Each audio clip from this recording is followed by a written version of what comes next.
Hello students, welcome to the YouTube channel of Afzal Lalitpur.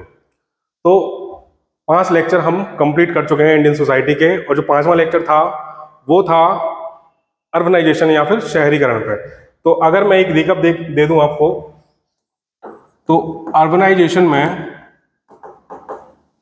हमने पढ़ा इसकी डेफिनेशन, इसके अलावा जो रिसेंट डेटा या स्टेट्स है, कुछ रिपोर्ट्स पढ़ी, इसके अलावा क्या कॉजेज रहे अर्बनाइजेशन के,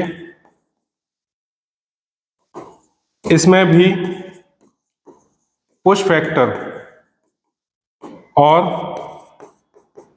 पुल फैक्टर ये आखिर क्या होते हैं। इसके अलावा हमने पढ़ा कि इम्पैक्ट ऑफ अर्बनाइजेशन, इसके पॉजिटिव और नेगेटिव इम्पैक्ट, कैसे अर्बनाइजेशन को बेटर बनाया जा सकता है, इंक्लूसिव बनाया जा सकता है, या फिर सस्टेनेबल अर्बनाइजेशन कैसे हम अचीव कर सकते हैं, गवर्नमेंट का क्या रोल रहा, ये सब हमने उसमें जाना। और मैंने आपको एक क्वेश्चन दिया था प्रैक्टिस के लिए, ताकि आप उसको घर पे प्रैक्टिस कर सको। ठीक, तो वो क्वेश्चन सॉल्व करेंगे हम। और आज का टॉपिक अगर मैं आपको बता दूं, तो हम आज पढ़ने वाले हैं 3वें लेक्चर में कि रोल ऑफ वुमन या फिर महिलाओं की भारतीय समाज में क्या भूमिका है, इसके हिस्टोरिकल एस्पेक्ट्स क्या हैं, क्या चैलेंजेस हैं। ठीक, ये सब हम इसमें जानेंगे, लेकिन उससे पहले जो क्वेश्चन मैंने दिया था वो सॉल्व करेंगे हम। ठीक, तो क्वेश्चन क्या था? क्वेश्चन था, does urbanization lead to more segregation and marginalization of poor in Indian metropolis. ठीक, सबसे पहले तो आपको जब भी मेंस का आंसर आप लिखें या जब मेंस का क्वेश्चन आप पढ़ें, तो आपको क्वेश्चन क्या है, क्वेश्चन ब्रेक करना आना चाहिए। मीन्स क्वेश्चन आप कैसे ब्रेक कर रहे हैं, कैसे कैसे अलग अलग कीवर्ड्स उसमें फाइंड कर रहे हैं, तभी जाके आप आंसर्स लिख पाएंगे। ठीक, तो हमें इसमें क्या करना है, पहले क्या है, एक तो है अर्बनाइजेशन। ठीक, उसके अलावा अगर आप देखो, अर्बनाइजेशन के अलावा सेग्रीगेशन मीन्स पृथक्करण। तो अर्बनाइजेशन और सेग्रीगेशन, क्या शहरीकरण जो है वो कहीं ना कहीं एक इम्पैक्ट डाल रहा है, या फिर उसका ही क्या रिजल्ट है। सेग्रीगेशन समाज में जो पृथक्करण है किसका, of the poor in Indian metropolis. ठीक, तो अर्बनाइजेशन, सेग्रीगेशन, पुअर और इंडियन मेट्रोपोलिस। तो आप पहले तो क्वेश्चन को कनेक्ट करना सीखिए कि क्वेश्चन को कैसे कनेक्ट करते हैं, उसके बाद ही आपको पता चलेगा कि इसमें क्या कंटेंट लिखना है। ठीक, तो क्वेश्चन अगर आप देखो तो इसमें अर्बनाइजेशन, इसके अलावा सेग्रीगेशन,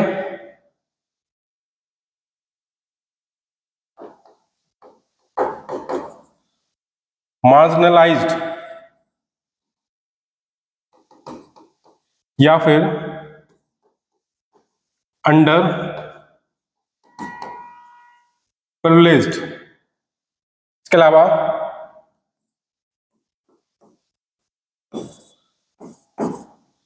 मेट्रोपोलिस। इनका क्या रिलेशन है किससे, मार्जिनलाइज्ड कम्युनिटी और सेग्रीगेशन से। तो हमें यह फाइंड करना है कि क्या अर्बनाइजेशन का ही रिजल्ट है सेग्रीगेशन। किसका सेग्रीगेशन, मार्जिनलाइज्ड या फिर अंडर प्रिविलेज्ड, या फिर जो अर्बन पुअर है उनका। ठीक, किसमें, इंडियन मेट्रोपोलिस या इंडियन सिटीज में। तो हमें ये फाइंड करना है। इसका स्ट्रक्चर क्या रहेगा, अगर आंसर का स्ट्रक्चर बताएं तो क्या रहेगा। सबसे पहले तो आंसर का क्या लिखा जाएगा, इंट्रो लिखा जाएगा, या जो पृष्ठभूमि होती है वो लिखा जाएगा। इंट्रो में भी हम क्या लिखेंगे, यदि आपको अर्बनाइजेशन की डेफिनेशन आती है तो वो लिखेंगे। अर्बनाइजेशन क्या था, migration of people from rural area to urban area, means ग्रामीण क्षेत्रों से जो अर्बन या फिर शहरी क्षेत्र हैं उनकी तरफ पलायन, वही क्या कहलाता है, अर्बनाइजेशन या शहरीकरण कहलाता है। प्लस अगर उस जगह पे क्या हो रही है, नेचुरल डेमोग्राफिक ग्रोथ हो रही है, तो वो क्या है, अर्बनाइजेशन का ही पार्ट है। मतलब लोग क्या कर रहे हैं, एक बेहतर अपॉर्चुनिटी, जॉब में अपॉर्चुनिटीज, एजुकेशन में, हेल्थ में, कहीं पर अगर उनको बेहतर सुविधाएं मिल रही हैं, इन सब के वजह से जो भी पलायन हो रहा है वो क्या है, वही क्या है, अर्बनाइजेशन है। तो इसमें हम वो लिखेंगे। इसके अलावा अगर कोई आपके पास डेटा है या स्टैट्स है, इसमें हम क्या लिख सकते हैं, सेंसस 2011 की कि भारत में अर्बनाइजेशन कितना है, 31.1% है। 2030 या फिर 2050 तक भारत में 2030 और 2050 तक भारत में कितना अर्बनाइजेशन परसेंटेज कितना हो जाएगा, कितना हो जाएगा, 40% हो जाएगा। आप यूएन की रिपोर्ट को कोट कर सकते हैं या फिर भारत सरकार की जो मिनिस्ट्री ऑफ स्टैटिस्टिक्स है उसको कोट कर सकते हैं। ये सारा का सारा डाटा हमको क्या है इसमें लिखना पड़ेगा, ताकि ये समझ में आए एग्जामिनर को कि जो ये कॉपी लिखा है, जिसने ये कॉपी लिखी है वो एक वेल इन्फॉर्म्ड पर्सन है, मीन्स उसको चीजें अपडेटेड हैं। ठीक, तो उसको ये पता चलता है कि आपने पढ़ाई करी है या नहीं करी है। ये सारी की सारी चीजें आपकी कॉपी में यही बताती हैं। ठीक, इतना हो गया, ये है इंट्रो। इसके अलावा हम क्या लिखेंगे इसमें, इसके अलावा हम इसमें लिखेंगे बॉडी। बॉडी में क्या लिखा जाएगा, एक तो हो गया आपका इंट्रो हो गया। इसके अलावा अगर बॉडी में लिखेंगे तो बॉडी में क्या लिखेंगे, बॉडी में हम लिखेंगे कि जो अर्बनाइजेशन है, अर्बनाइजेशन की वजह से ही क्या हुआ है, सोशल सेग्रीगेशन या पृथक्करण हुआ है। कैसे हुआ है, मैं आपको पिछले लेक्चर में बताया था कि ऑक्सफैम की रिपोर्ट क्या कहती है कि जो अमीर है वो और क्या होता जा रहा है, अमीर होता जा रहा है, और जो गरीब है वो और गरीब होता जा रहा है। टॉप 1% जो रिचेस हैं उनके पास more than 50% of the wealth India की, वो क्या करते हैं, एक्वायर करते हैं, और बॉटम 50% के पास बहुत ही कम क्या है, वेल्थ है। तो ये क्या बताता है, एक इनकम इनइक्वालिटी, ये क्या है, इनकम इनइक्वालिटी है। ठीक, इसी के बेसिस पे ही हमने क्या कहा था कि क्लास सेग्रीगेशन, पहले हमने पढ़ा क्या, कास्ट सेग्रीगेशन। यही कास्ट सेग्रीगेशन किसमें कन्वर्ट हो गया, क्लास सेग्रीगेशन। जब आप अर्बन एरियाज की तरफ मूव होते हैं तो कास्ट सेग्रीगेशन वो तो रहता ही है, लेकिन एक नया सेग्रीगेशन या फिर नया पृथक्करण, सोशल डिवीजन किस में आ जाता है, क्लास सेग्रीगेशन के फॉर्म में। ठीक, जो एक इनकम या फिर आपकी जो इकोनॉमिकल कंडीशंस है उसके बेसिस पे एक हायरार्किकल स्ट्रक्चर होता है, उसमें प्लेस्ड हो जाते हैं। ठीक, तो क्लास सेग्रीगेशन हो गया। इसके अलावा इनकम इनइक्वालिटी हो गई, और इसके अलावा जो बेसिक एमिनिटीज हैं, अगर आप देखो जो बेसिक एमिनिटीज हैं जैसे कि हेल्थ हो गई, एजुकेशन हो गई और सर्विसेज हो गई।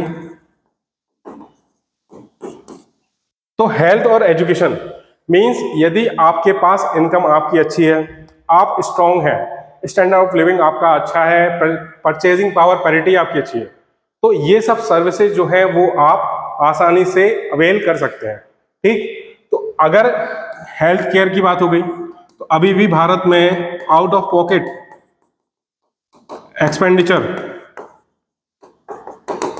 लगभग 39% है, जो कि क्या कहती है, इकोनॉमिक सर्वे। अगर इकोनॉमिक सर्वे 2024-25 को आप कोट करें यहाँ पर, तो आउट ऑफ पॉकेट एक्सपेंडिचर अभी भी ज्यादा है।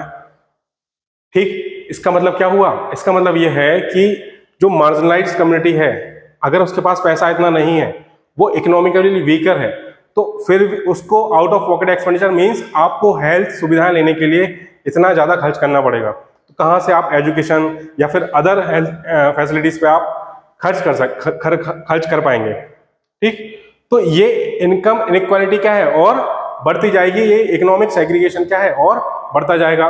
इसके अलावा होम क्या है, जो हाउसिंग फैसिलिटीज है अर्बन एरियाज में वो क्या है, लिमिटेड है। तभी तो किसका डेवलपमेंट हुआ है, स्लम्स का। इसी के कारण तो स्लम्स या फिर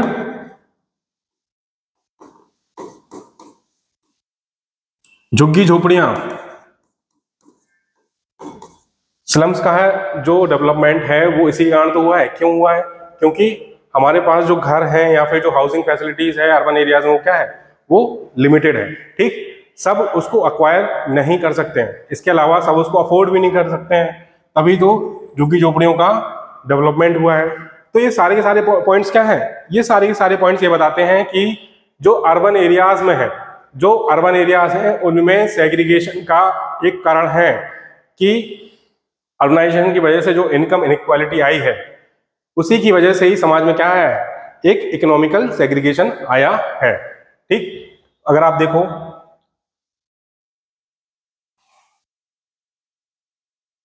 नेगेटिव इंपैक्ट सेग्रीगेशन, देखो division between affluent and poor areas means जो स्लम्स और इनफॉर्मल सेटलमेंट्स हैं और जो जिनके पास हाउसिंग फैसिलिटीज है, तो दोनों में क्या है, डिफरेंस है। दोनों के रहने में, दोनों के स्टैंडर्ड ऑफ लिविंग में डिफरेंसेस हैं। आपको पता है कि जहां पर स्लम्स होंगे वहां पर क्या होगा, गंदगी होगी। वहां पर जो बेसिक फैसिलिटीज हैं जैसे कि एजुकेशन हो गया या सॉरी जो हेल्थ हो गया, हेल्थ इंफ्रास्ट्रक्चर जो होगा वहां पर क्या होगा, अच्छा नहीं होगा। और जो डिसीजेज हैं ये सब फैलने का क्या है, वहां पर खतरा रहता है। ठीक, तो इस कंडीशन में लोग वहां रहते हैं। इसके अलावा segregation marked by unequal access to resources. अभी जैसे मैंने आपको बताया था हाउसिंग फैसिलिटीज जो हैं ये क्या है, ये लिमिटेड है और सभी कोई इसको अफोर्ड नहीं कर सकता। इसके अलावा सैनिटेशन हो गया, अगर कोई एक बेटर हाउसिंग फैसिलिटीज में रह रहा है और एक अगर स्लम एरिया में रह रहा है तो वहां पर क्या होगा, लैंड सॉरी वाटर पॉल्यूशन, इन सब का क्या होगा, खतरा होगा। वाटर पॉल्यूशन अगर होगा तो क्या होगा, डिसीज होगा, डिसीज भी तो फैलेंगी।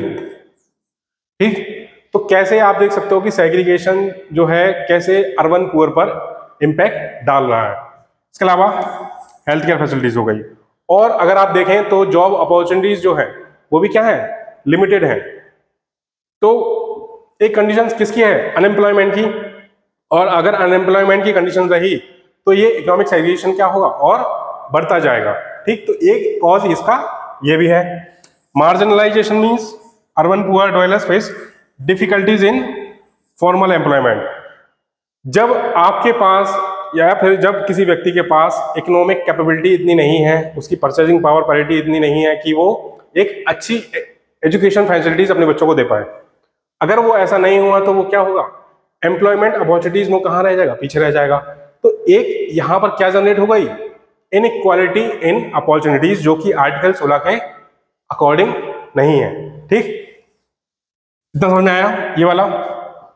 और excluded from social security benefits. Social security benefits जैसे कि आपकी पेंशन स्कीम वगैरह हो गए, हेल्थ केयर सर्विसेज हो गए, इन सब में पुअर जो है, जो अर्बन पुअर है या मार्जिनलाइज है, उनका क्या हो जाएगा, एक्सक्लूजन हो जाएगा। ठीक, ये पार्ट क्या हो गया, इसका आंसर का हमने एड्रेस कर लिया। इसके बाद दूसरा पार्ट क्या होगा इसका, दूसरा बात है कि इंक्लूसिव डेवलपमेंट कैसे हो सकता है अगर हम अफोर्डेबल हाउसिंग फैसिलिटीज जैसे कि प्रधानमंत्री आवास योजना, मींस प्रधानमंत्री आवास योजना में हमने क्या किया, हमने प्रधानमंत्री आवास योजना में लोगों को क्या दिया, फाइनेंशियल इंसेंटिव्स दिए, एक फाइनेंशियल असिस्टेंस दी कि आप जो है अपना घर बना सकते हैं with the motive of housing for all by 2022। ठीक, तो अफोर्डेबल हाउसिंग इनिशिएटिव्स जैसे कि प्रधानमंत्री आवास योजना, इसमें क्या कहा गया कि फाइनेंशियल असिस्टेंस सरकार क्या करेगी, लोगों को प्रोवाइड कराएगी। इसके अलावा क्या हो गया, skill development and employment scheme. अगर स्किल डेवलपमेंट एम्प्लॉयमेंट स्कीम की बात की जाए तो दीनदयाल उपाध्याय अंत्योदय योजना NULM मीन्स ये क्या हो गया, दीनदयाल उपाध्याय अंत्योदय योजना। ठीक, और ये क्या हो गया, नेशनल अर्बन लाइवलीहुड मिशन। ठीक, तो इसमें गवर्नमेंट का क्या रोल है? गवर्नमेंट का रोल ये है कि गवर्नमेंट लोगों को क्या कराएगी, एक स्किल डेवलपमेंट ट्रेनिंग देगी, ताकि लोग क्या रहें, सेल्फ एम्प्लॉयड रहें। उनको एक स्किल फैसिलिटीज दी जाएगी ताकि वो उसमें जो है ट्रेनिंग ले सकें और खुद का एक रोजगार विकसित कर सकें। सेल्फ एम्प्लॉयमेंट हो गया, इसके अलावा स्किल ट्रेनिंग हो गई। तो ये सारे क्या है, इसमें प्रावधान किए गए हैं। इसके अलावा एक स्कीम और आपने पढ़ी होगी, पीएम स्वनिधि स्कीम। इसमें क्या कहा गया, इसमें ये प्रावधान करे गए कि जो भी हमारे स्ट्रीट वेंडर्स हैं, जो भी स्ट्रीट वेंडर्स या रेडी वाले हैं, जो आपने देखा होगा सड़क के किनारे जो रेडी लगाए होते हैं, स्ट्रीट वेंडर्स होते हैं, उनके लिए गवर्नमेंट ने क्या प्रावधान किया कि 10,000 का कैश असिस्टेंस या फिर कोलेटरल फ्री लोन प्रोवाइड कराएगी ताकि वो अपना बिजनेस क्या कर सके, स्टैब्लिश कर सके। तो ये सारे के सारे क्या हो गए, गवर्नमेंट के फैसिलिटीज हो गई। इसके अलावा क्या हो गया, अगर हेल्थ केयर फैसिलिटीज को देखा जाए तो हेल्थ केयर फैसिलिटीज में क्या हो गया, पीएम आयुष्मान कार्ड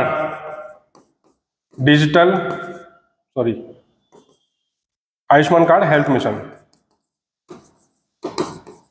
इसके बाद इसमें जोड़ा गया है डिजिटल हेल्थ मिशन, जिसमें कार्ड वगैरह जो है वो प्रोवाइड कराया जाता है, आयुष्मान कार्ड वगैरह प्रोवाइड कराए जाते हैं। 5 लाख तक का जो है एक आप जो है ट्रीटमेंट ले सकते हैं, जो भी बेनिफिशियरीज हैं।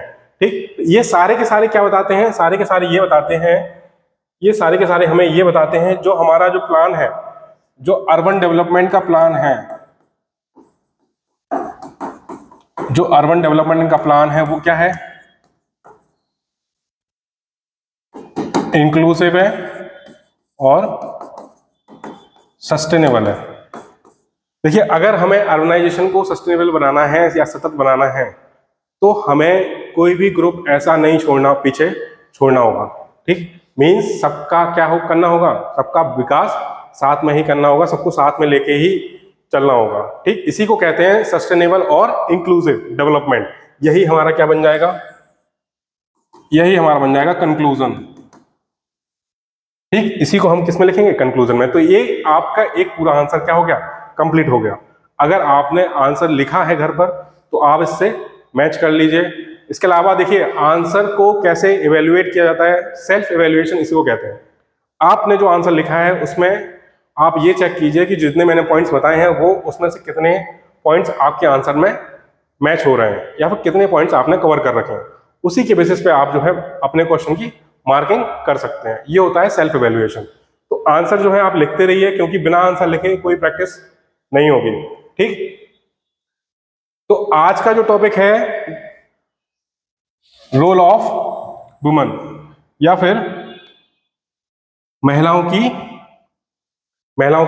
भूमिका। ठीक, अभी आपने पढ़ा होगा सुनीता विलियम्स, इनको तो आप जानते होंगे, सुनीता विलियम्स। ठीक, स्पेस एक्स के जो कैप्सूल है उससे वापस आई है।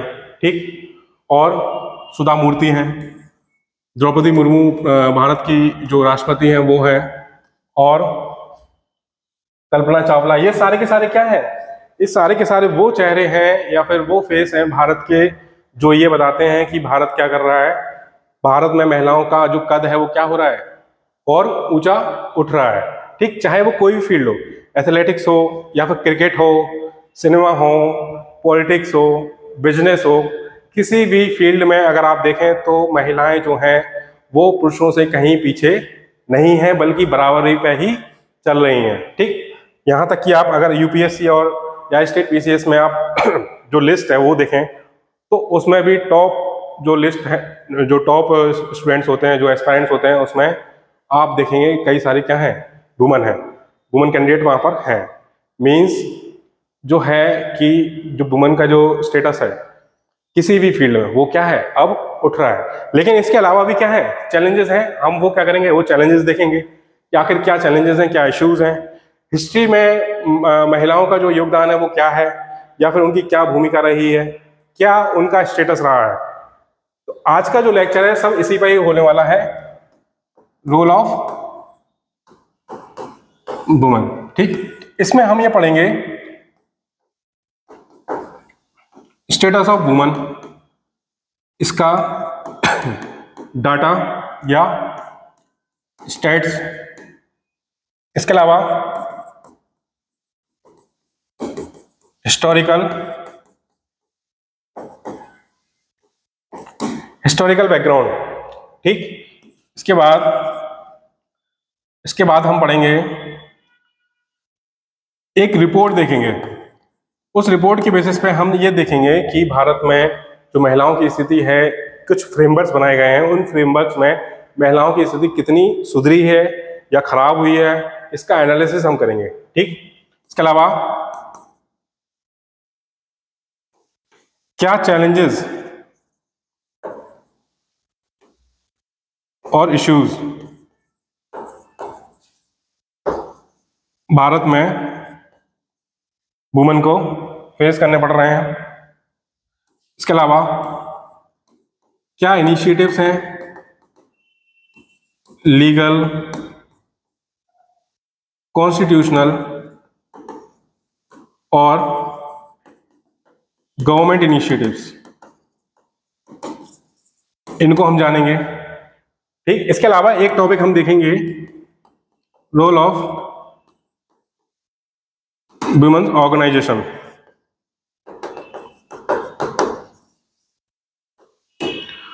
Role of women organizations, historical क्या रहा,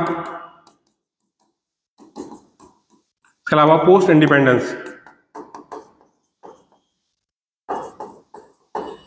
क्या रहा, इनके क्या गोल हैं। ठीक, ये हमारा आज का क्या है, आज का लेक्चर रहने वाला है। सबसे पहले चलते हैं, एक कुछ प्रीवियस ईयर क्वेश्चंस देखते हैं कि आखिर किस तरह के क्वेश्चंस इसमें पूछे गए हैं।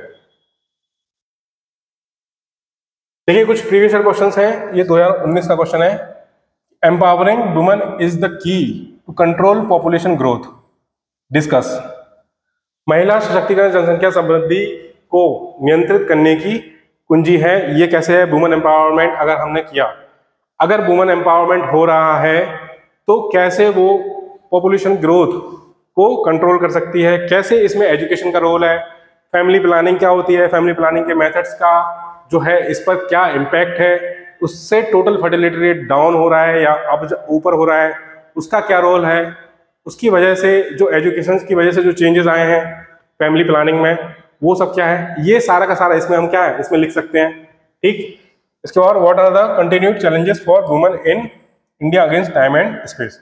तो भारत में जो महिलाएं हैं उनकी क्या क्या चुनौतियां हैं, किस तरह की चुनौतियों को फेस कर रही हैं, गवर्नमेंट के क्या इनिशिएटिव्स रहे हैं, हम आगे क्या कर सकते हैं, जो स्कीम्स हैं क्या उनका इम्प्लीमेंटेशन बेहतर नहीं हो रहा है या फिर बेहतर हो रहा है तो क्या उसका इम्पैक्ट क्या है, ये सारी की सारी चीज़ें इसमें लिखी जा सकती हैं। इसके अलावा women's movement in India has not address the issues of women of lower social strata. मीन्स अभी तक जितने भी वुमेन मूवमेंट्स हुए हैं, महिलाओं से रिलेटेड जो भी आंदोलन हुए हैं, क्या उसमें जो लोअर सोशल स्टेटा है उनकी बात कही गई है, नहीं कही गई है, क्या उन्होंने अनटचेबिलिटी का मुद्दा उठाया है, या उनके जो अनटचेबल्स या जो दलित हैं जिनको दलित कहा गया है, दलित उनके जो वो मुद्दे जो फेस कर रहे हैं, जो चैलेंजेस हैं, क्या उन चैलेंजेस को जो वुमेन जो औरत महिला आंदोलन हुए हैं क्या उन्होंने उसकी बात उठाई है। रूरल एरियाज में जो महिलाओं के जो मुद्दे हैं वो अर्बन एरियाज की जो महिलाएं हैं उनके मुद्दों से बहुत अलग हैं, तो उनकी बात क्या इन महिला आंदोलनों में या वुमेन मूवमेंट्स में कही गई है, नहीं कही गई है। इस क्वेश्चन में हमें यही सब लिखना है। ठीक, इतना सब लिखने के लिए हमारे पास होना चाहिए कि हमने हमारे जो कॉन्सेप्ट है वो क्या है, वो क्लियर हो, हमने जो टॉपिक पढ़ रखा है वो क्लियर पढ़ रखा हो। उसके कॉन्सेप्ट हमें क्लियर हो, हमें एग्जाम्पल्स पता हो। अगर कोई रिपोर्ट है, जैसे जेंडर इनइक्वालिटी रिपोर्ट है या फिर जेंडर गैप रिपोर्ट हो गई वर्ल्ड इकोनॉमिक फोरम की, ये सब क्या है, ये सब हमें पता होना चाहिए। ये हमें तब पता होगा जब हम करंट अफेयर्स पढ़ रहे होंगे, हम अप टू डेट होंगे कि आखिर ग्लोबल इश्यूज क्या चल रहे हैं, नेशनल इश्यूज क्या चल रहे हैं, इन सब से हम डेली क्या है अपडेट रहें। जब हम अपडेट रहेंगे तभी क्या है, तभी हम आंसर्स लिख पाएंगे।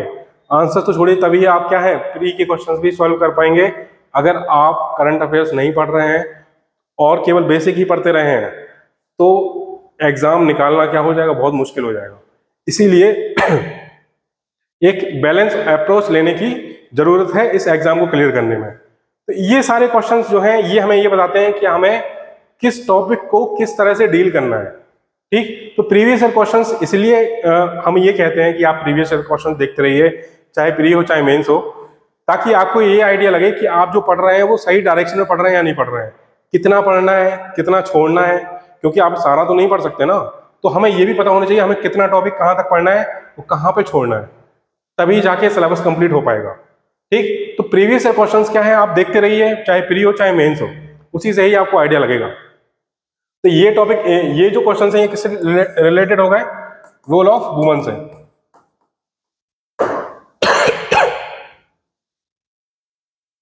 ठीक, इसके अलावा position of woman in Indian history, इस टॉपिक को अगर हम देखेंगे, position of woman in Indian history,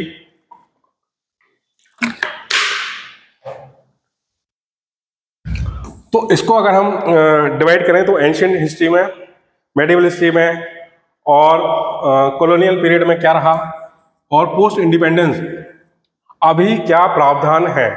ठीक, तो एंशिएंट हिस्ट्री की अगर बात करें तो आपने देखा होगा इंडस वैली सिविलाइजेशन हो गया या फिर अर्ली वैदिक पीरियड हो गया। इंडस वैली सिविलाइजेशन अर्ली वैदिक पीरियड में जो महिलाएं थीं उनको बराबरी का दर्जा दिया जाता था। वहां से आपको कॉन्सेप्ट मिला होगा goddess worship, goddess worship, goddess worship या फिर कॉन्सेप्ट ऑफ शक्ति, कॉन्सेप्ट ऑफ शक्ति या फिर पावर। मींस जो पावर थी उसकी क्या होती थी, पूजा होती थी। तो आप समझ सकते हैं कि एंशिएंट टाइम पर जो महिलाओं की जो कंडीशन थी वो क्या थी, एक इक्वल थी। मींस महिलाओं को और पुरुषों को बराबरी का दर्जा मिलता था। मींस उनके जो एजुकेशनल राइट्स थे वो क्या थे, बराबर थे। और प्रॉपर्टी इनहेरिटेंस राइट्स ये सभी क्या थे, बराबर थे। अगर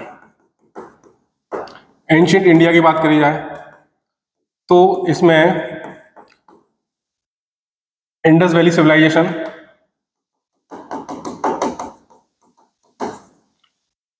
या फिर ऋग वैदिक पीरियड,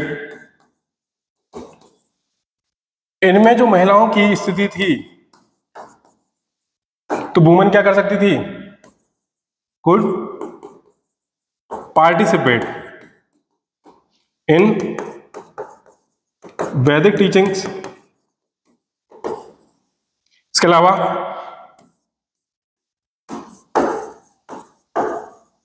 उनको प्रॉपर्टी अक्वायर करने के भी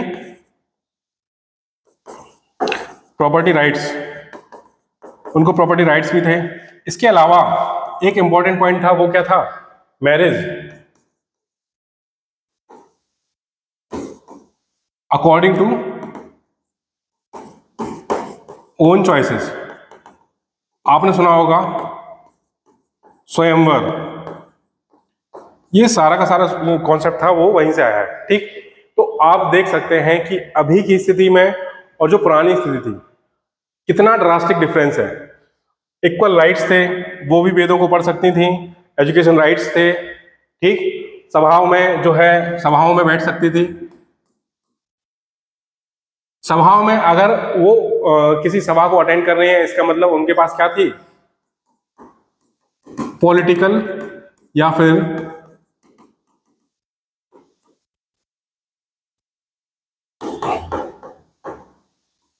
डिसीजन मेकिंग पावर।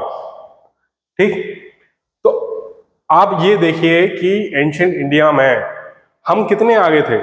हम भले ही अभी पीछे चल रहे हैं, ये सुनने में थोड़ा अटपटा है, लेकिन आप ये समझिए कि हम अभी क्या हैं, हम पीछे ही चल रहे हैं। अगर उस वर्ष से तुलना करें, एंशियंट टाइम से तुलना करें, तो वुमेन और मैन कोई डिफरेंस नहीं था। वो उनके पास डिसीजन मेकिंग पावर थी, इक्वल राइट्स थे, प्रॉपर्टी राइट्स थे। ठीक, आपने फिलोसफर्स का नाम सुना होगा,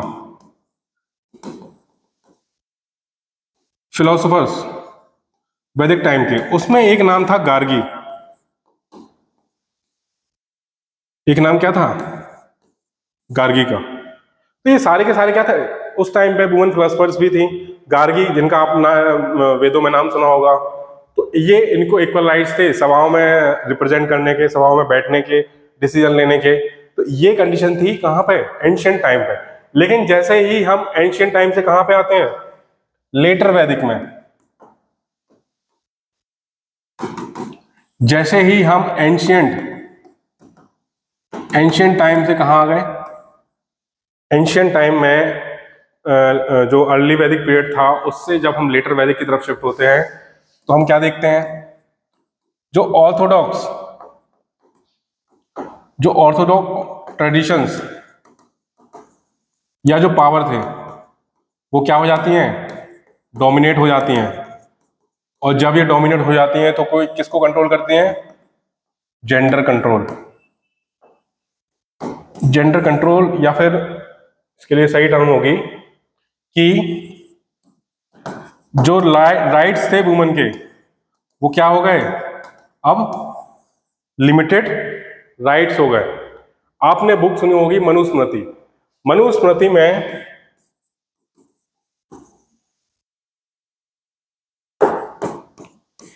कोडिफिकेशन किया गया कि जो वुमेन है उसकी क्या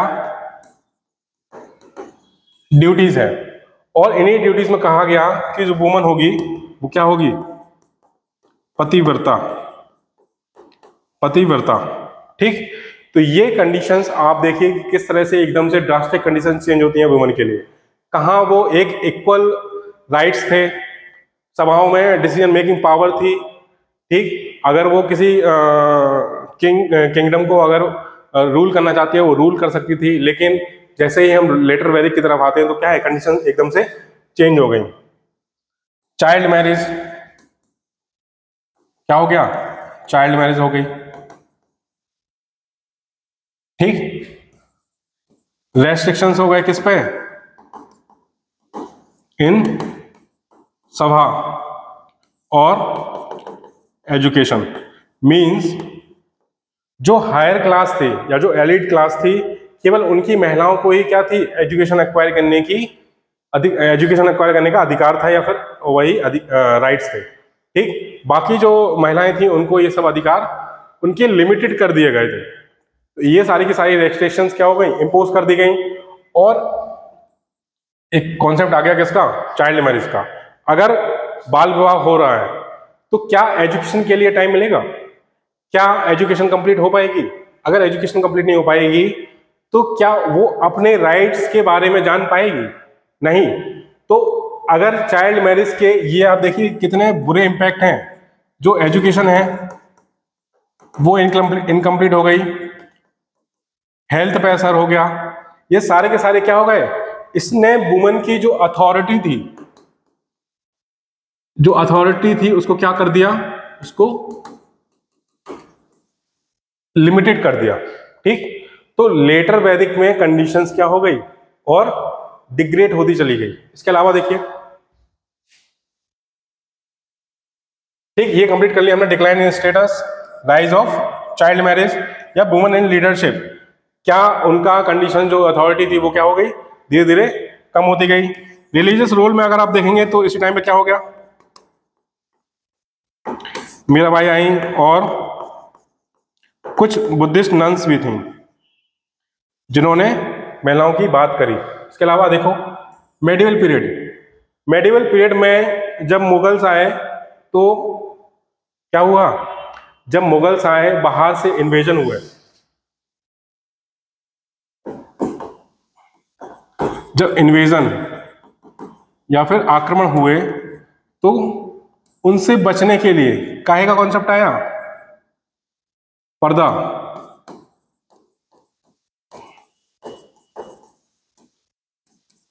पर्दा सिस्टम या फिर सेक्लूजन। ठीक, ये दोनों कॉन्सेप्ट आए, पर्दा सिस्टम हो गया, सेक्लूजन हो गया। लेकिन पर्दा सिस्टम जो था वो केवल इसीलिए था ताकि जो रॉयल फैमिलीज की जो वुमन है वो क्या है, उनको जो है बाहरी आक्रमणों से, उनसे जो बाहरी आक्रमण जो है उनसे बचाने के लिए कॉन्सेप्ट लाया गया। लेकिन धीरे धीरे क्या हुआ, वो सिस्टम बन गया एक स्टेटस या सिंबल। पर्दा सिस्टम जो है अभी भी क्यों प्रचलन में है, क्यों ये प्रिवेलेंट है, पर्दा सिस्टम क्यों प्रिवेलेंट है अभी भी? क्योंकि ये क्या बन गया, एक स्टेटस बन गया, एक सिंबल बन गया। किसका? सिविल या फिर सिविलाइज्ड सोसाइटी का। इसको जो है एक सिंबल बना दिया सिविलाइज्ड सोसाइटी का कि अगर कोई पर्दा सिस्टम करता है तो वो क्या है, बहुत ही सिविलाइज्ड है या फिर बहुत ही कल्चरल है, बहुत ही संस्कारी है। ये सारे के सारे सिस्टम इसको क्या कर दिया, कोडिफाइड कर दिया गया, या फिर आप कह सकते हैं इसको एक तरह से रिकॉग्नाइज कर लिया गया। हालांकि इसका जो कॉन्सेप्ट था, जो रियल कॉन्सेप्ट था, वो इससे बिल्कुल ही अलग है, जो मैंने आपको बताया कि क्यों पर्दा सिस्टम लाया गया था। ठीक तो ये सारी की सारी क्या है, इन्होंने क्या किया, जो वुमेन की जो अथॉरिटी थी इस पर, इसको क्या कर दिया, लिमिटेड कर दिया। ठीक, ये सारे के सारे क्या हुए, इसके इंपैक्ट हो गए। सोशल रिफॉर्म्स हुए उस टाइम पे, जो हम आगे पढ़ने वाले हैं। वुमेन्स एजुकेशन की बात करी गई, वो भी हम आगे पढ़ेंगे। सॉरी, ये वाला फर्दर डिक्लाइन में बताया। यहां पे क्या आया, पर्दा सिस्टम हो गया। सोशल इविल, जैसे हाँ सोशल इविल में देखो, जैसे सोशल इविल में क्या था, सोशल इविल में अगर बात करी जाए,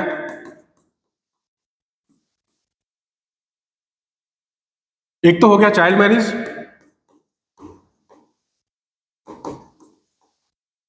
चाइल्ड मैरिज के अलावा सती प्रथा या सती सिस्टम। देखिए सती सिस्टम क्यों लाया गया, पर्दा सिस्टम से लगभग सेम ही है। पर्दा सिस्टम को लाया गया था जो वुमन की सेफ्टी,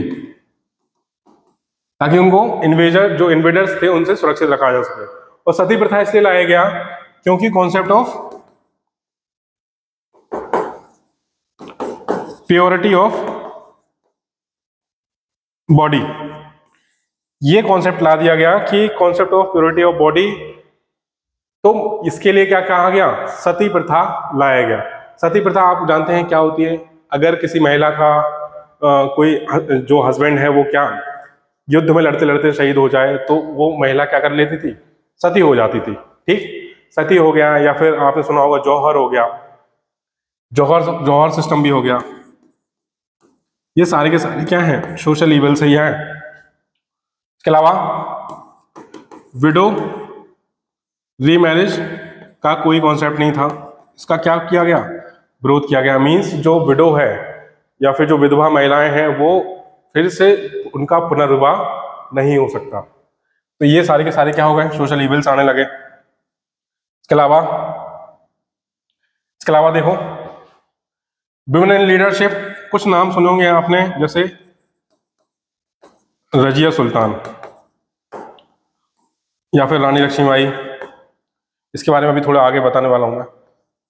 लिटरेचर और इन्फ्लुएंस का जो उस टाइम पर क्या इम्पैक्ट रहा, ये सारी की सारी चीजें क्या है, जैसे एंशियंट मेडिवल और पोस्ट वैदिक और मेडिवल इतना हो गया। आपने सुना होगा इस टाइम पर मेडिवल पीरियड में आपने रजिया सुल्तान सुना होगा, इल्तुतमिश की जो बेटी थी, वो क्या थी, वो सिंगल या फिर सॉरी जो केवल एक ही महिला रही पूरी दिल्ली सल्तनत में जिसने राज किया है।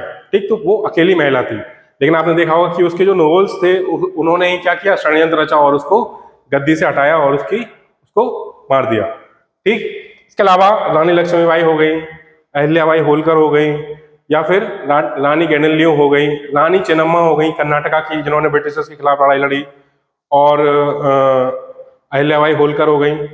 और इसके अलावा कौन है, अगर मैं आपसे कहूं कि रानी लक्ष्मीबाई जो झांसी की थी, ठीक, झांसी की रानी लक्ष्मीबाई के बारे में अगर मैं आपको एक स्टोरी बताऊं, जब झांसी की रानी लक्ष्मीबाई को ये कहा गया कि आपको अपना किला जो है या फिर आपको जो झांसी है वो क्या करनी होगी, सरेंडर करनी होगी, वो किसके, कौन सी डॉक्ट्राइन थी, डॉक्ट्राइन ऑफ लैप्स, कौन लाया, लॉर्ड डलहौजी, ठीक।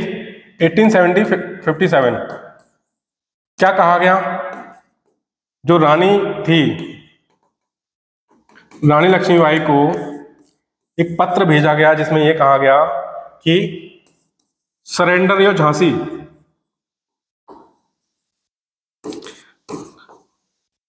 क्यों सरेंडर करना था, क्योंकि अगर आपका कोई भी हेयर नहीं है, कोई उत्तराधिकारी नहीं है, तो उसको, उस राज्य को किस में विलय कर लिया जाएगा, ब्रिटिश राज में विलय कर लिया जाएगा, ठीक। तो रानी लक्ष्मीबाई का कोई भी पुत्र नहीं था, एक दत्तक पुत्र था। दत्तक पुत्र का नाम क्या था, दामोदर राव, ठीक। जब रानी जो है झांसी से रानी का रूट क्या था, तो झांसी हो गया। रानी लड़ते लड़ते कहां पहुंची, झांसी, कालपी में कौन मिल गया, तात्या टोपे। इनके साथ जो है मिलकर रानी ने लड़ाई करी ब्रिटिशर्स के खिलाफ। फिर रानी कहां पहुंची, ग्वालियर, और ग्वालियर पे क्या कर लिया, कब्जा कर लिया। जब ग्वालियर में जनरल कौन पहुंचा, जनरल ह्यू ग्रोज,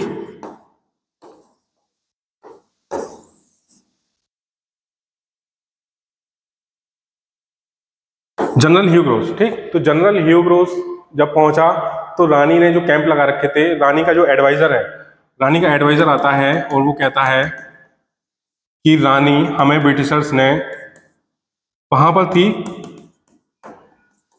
कोटा की सराय, एक जगह है ग्वालियर में कोटा की सराय।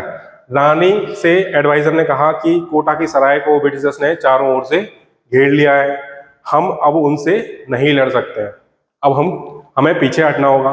तो रानी ने जो है अपने एडवाइजर को कहा कि जो रानी है वो जो है वो तलवार हाथ में लेके ही पैदा हुई है, ठीक। तो ये तलवार लेके ही पैदा हुई है, और ये अगर इस रानी की मृत्यु होनी है, अगर मेरी मृत्यु होनी है, तो वो इस तलवार के साथ ही उसकी मृत्यु हो जाएगी, ठीक। अगर मेरी आज मृत्यु आती है तो वो मृत्यु एक बैटलफील्ड में होगी, मैं पीछे हटने वाली मृत्यु नहीं ले सकती। और अगर मेरी मृत्यु आज होती है तो आप मेरी बॉडी को वहीं क्रिमिनेट कर दीजिए, ठीक। उस बॉडी को, मेरी बॉडी को वहीं क्रिमिनेट कर दीजिए, ताकि मैं ये कह सकूं कि जो ब्रिटिशर्स हैं कभी भी मुझे जिंदा नहीं पकड़ पाए। तभी विक्टर ह्यू ग्रोज, जब रानी ग्वालियर में हार जाती हैं, लड़ते लड़ते वो शहीद हो जाती हैं, तो तब जाके जो विक्टर ह्यू ग्रोज कहता है कि यहाँ पर रानी लक्ष्मीबाई लेटी हुई है, जो इतने सारे पुरुषों में एक महिला थी, लेकिन वो क्या थी, एक पुरुष की भांति उसने लड़ाई करी है, ठीक। तो वो अकेली क्या थी, अकेली एक पुरुष थी, समझ में आया।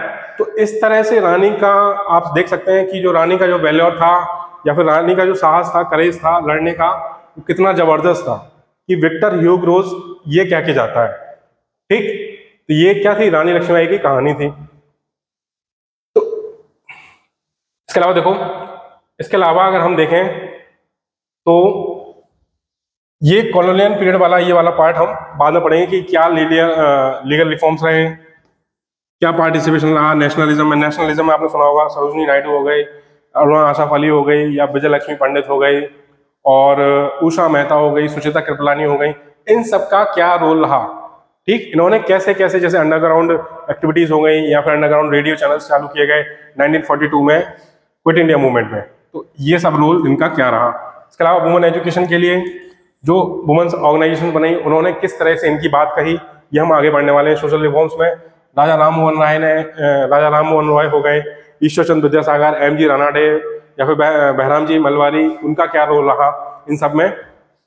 ये किसकी बात हो गई, कॉलोनियल पीरियड की बात हो गई। इसके अलावा देखो पोस्ट इंडिपेंडेंस में जब हमने कॉन्स्टिट्यूशन निर्धारित किया, कॉन्स्टिट्यूशन बनाया, तो उसमें महिलाओं की जो बात करी गई, उनके राइट्स की बात करी गई, वो राइट्स हमने किस तरह से उनको दिए हैं, संविधान ने उनको किस तरह के राइट्स दिए हैं, आर्टिकल 14, 15, आर्टिकल 16 या फिर जो और आर्टिकल्स हैं वो हम इनको आगे पढ़ेंगे।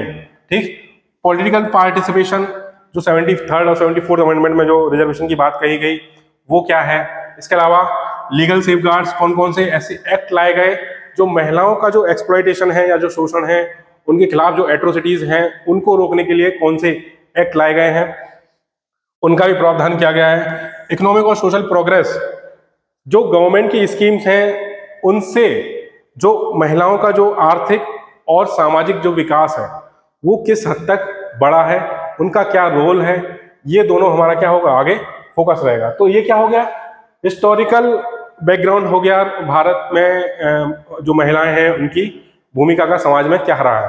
ठीक, इतना आपको क्लियर हो गया। इसके बाद देखो, इसके बाद हम ये देखेंगे कि जो सेंसस 2011 है, स्टैटिस्टिक्स रिगार्डिंग वुमेन।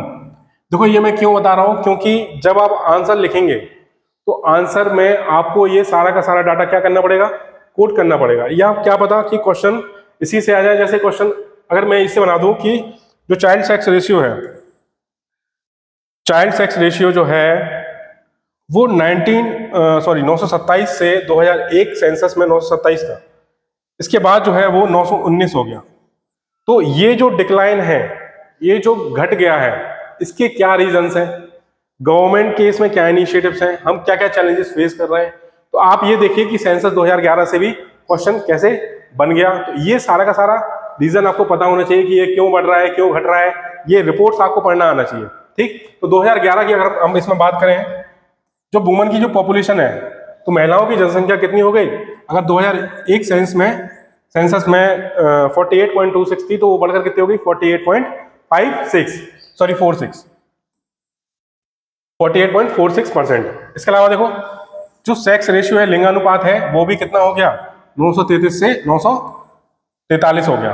ठीक, और जो लिटरेसी है या फिर जो लिटरेसी रेट है वो 53.67 से कितना हो गया 65.46। लेकिन अभी भी अगर हम ये इसको कंपेयर करें पुरुषों के, जो एवरेज है वो कितना है 74%, लगभग 74%। तो ये पूरे भारत का हो गया। अगर मेल की बात करी जाए तो कितना है, लगभग 82%। और अगर महिलाओं को देखा जाए तो कितना है 65.5%। तो यहां भी आप क्या देख रहे हैं, यहां भी एक असमानता है। तो क्वेश्चन ये बन सकता है कि भारत में जो लिटरेसी है वो उसमें क्या है, महिलाओं में और पुरुषों में काफी क्या है अंतर है। इसके क्या कारण है, इसके क्या कारण है, सरकार इसको बेटर बनाने के लिए या फिर महिलाओं में साक्षरता दर या फिर लिटरेसी रेट को बढ़ाने के लिए क्या क्या कदम उठा रही है, चर्चा कीजिए। ठीक, ये सारा का सारा आपको क्या आना चाहिए, ये आपको आना चाहिए कि रिपोर्ट्स में क्या क्या कोट हुआ है, क्या रिपोर्ट्स के क्या डाटा रहा है। ठीक, इसके अलावा देखो चाइल्ड सेक्स रेशियो अगर इसको हम ढंग से देखें,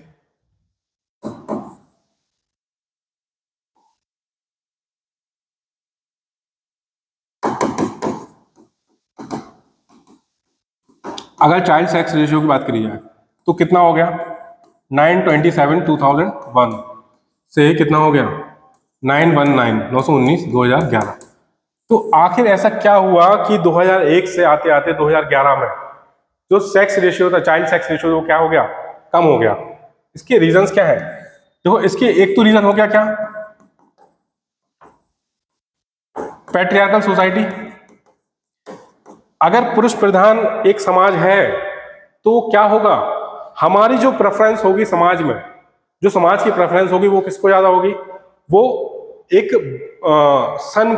सन को ज्यादा होगी, ना कि किसी डॉटर को। ठीक, इसको आगे क्या कहते हैं, यही कहलाता है सन मेटा प्रेफरेंस। सन मेटा प्रेफरेंस का मतलब यह है कि कोई व्यक्ति तब तक ट्राई करता है जब तक क्या है उसके एक नंबर ऑफ सन्स अगर वो उतने ना हो जाए, ठीक, यही क्या कहलाता है, सन मेटा प्रेफरेंस। अगर किसी व्यक्ति के दो लड़कियां हैं, अगर उसकी 2 डॉटर हैं, तो वो क्या चाहेगा कि एक तो सन हो ही जाए, ठीक। इसी की वजह से क्या है, चाइल्ड सेक्स रेशियो गिरा है, ठीक। इसके अलावा देखो, इसके अलावा फीमेल फोर्टिसाइड, फीमेल फोर्टिसाइड को क्या कहते हैं, भ्रूण हत्या। गर्भ में ही जो बेटी पनप रही है उसको क्या कर दिया जाए, मार दिया जाए, तो ये क्या कहलाया, फीमेल फोर्टिसाइड। जो कि केसेस आपने सुने होंगे हरियाणा या राजस्थान, जहां पर कंडीशंस क्या थी, दयनीय कंडीशंस थी, ठीक। और कहीं कहीं किसी पॉकेट में अभी भी ये प्रचलन में है, ठीक। तो ये कंडीशंस थी कुछ स्टेट्स में कि वहां पर भ्रूण हत्या प्रिवेलेंट थी, वहां पर सेक्स रेशियो गिरता ही जा रहा था, ठीक। इसका एक कंडीशन होगी फीमेल फोर्टिसाइड। इसके अलावा देखो सेक्स सिलेक्टिव अबॉर्शंस, अबॉर्शंस ये कब पॉसिबल है, ये तब पॉसिबल है जब इलीगल क्या हो, illegal ultrasound, sex selection, identification, ठीक। एक रीजन क्या हो गया, ये हो गया।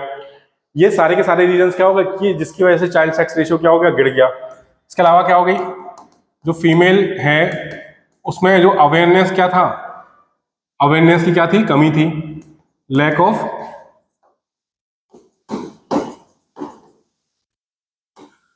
ऑफ अवेयरनेस, ठीक।